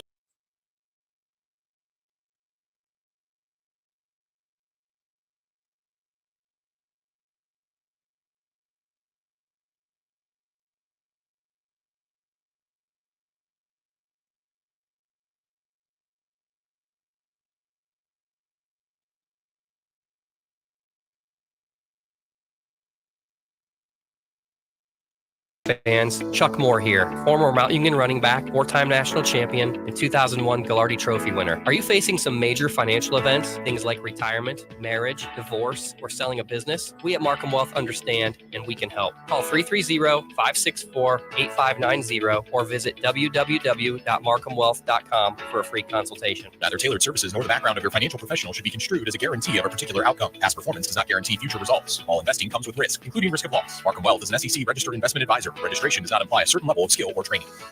For over 80 years, Bonford Glass has been the expert when it comes to glass. You can count on the professionals at Bonford's for the latest techniques in glass repair, like the Aegis windshield repair system. The Aegis system can repair small chips in your windshield before they grow into big headaches. This revolutionary process takes less than an hour and can easily restore your windshield to its original strength. In fact, the Aegis windshield repair system is so effective that most insurance companies will waive the deductible and cover the entire amount of the repair, saving you and your insurance company up to 80% of the cost of a windshield replacement. The Aegis windshield repair system, just one of the expert repairs from Bonford Glass. They'll help you save money and make your windshield safer. Bonford Glass. Call 330-823-0450 or stop by at 30 South Union Avenue in Alliance. Hey, man, good to see you. What brings you out here today? Need to pick up a few tools. You? I need new kitchen cabinets, countertops, maybe even a whole new kitchen, but I can't get any help or find what I need in this place. You need to go to Robertson's for that. Robertson's Kitchen and Bath Gallery is an American Standard plumbing registered showroom, and their knowledgeable consultants have the training and expertise to actually help you get what you need without breaking your budget. Visit Robertson Kitchen and Bath at 2155 West Main Street in the Alliance Industrial Park, or visit them online at robertsonkitchenandbath.com, where amazing meets affordable. Get into SARTA and get SARTA Smart. Not sorta smart, SARTA Smart. Did you know we have 32 fixed routes? Just think of all the places that'll take you. So many of your SARTA destinations to shop, eat, entertain, have fun, learn, and earn. Catch any of them at our 4 transit centers. You'll find them in Alliance, Belden Village, Canton, and Massillon. That's how you get into SARTA and get SARTA smart. Visit sartaonline.com/smart. Back here at Trestle Field at George Finney Stadium in Berea, the Baldwin Wallace Yellow Jackets hosting our Purple Raiders today, and good news for Mount Union. 52-14 your final score. The Raiders go to 3-0. BW falls to 3-1. Don't forget, next Saturday, 12:30, an earlier kickoff. Next Saturday down at Otterbein, the Cardinals host the Purple Raiders. We'll be on there at 12:15 on 1310 WDPN and streaming live all over the world at Q92radiosports.com. Well, looked like a day at the office here. Big win. Looks like everybody got out fairly healthy for the most part, and we'll reconvene in 7 days, John, and your overall thoughts before we bid everybody adieu from Berea. Yeah, I just think that Mount Union too much today. Team speed was obviously on display, something they're so talented with. They really flexed their muscles defensively today. I felt like through 2 games in, we had not seen just how talented Rossi Moore was at times, but today he really stuck out in a big way defensively, slowing down everything Baldwin Wallace had done coming in. And just can't say enough about Noah Boudry and the position that he's doing at quarterback and how effective he's been running the offense. Had big shoes to fill with Braxton Plunk, and he seemed to fit into them perfectly. And like we said, Sam, sometimes that lunch pail approach, but he makes it look easy. He sure does. That was a nice all-around game for the Purple Raiders today, and we'll see if they can keep the train moving 1 week from today down in Westerville. Final score here from Berea. Purple Raiders 52, the Yellow Jackets 14. For my partner John Bazika, for the crew back at 1310 WDPN, and most of all, thanks for listening, everybody. Mount Union, still perfect, 52-14. Sam Berkwin saying so long from Berea. You've been listening to Purple Raider Football on 1310 WDPN. Have a great weekend, everybody.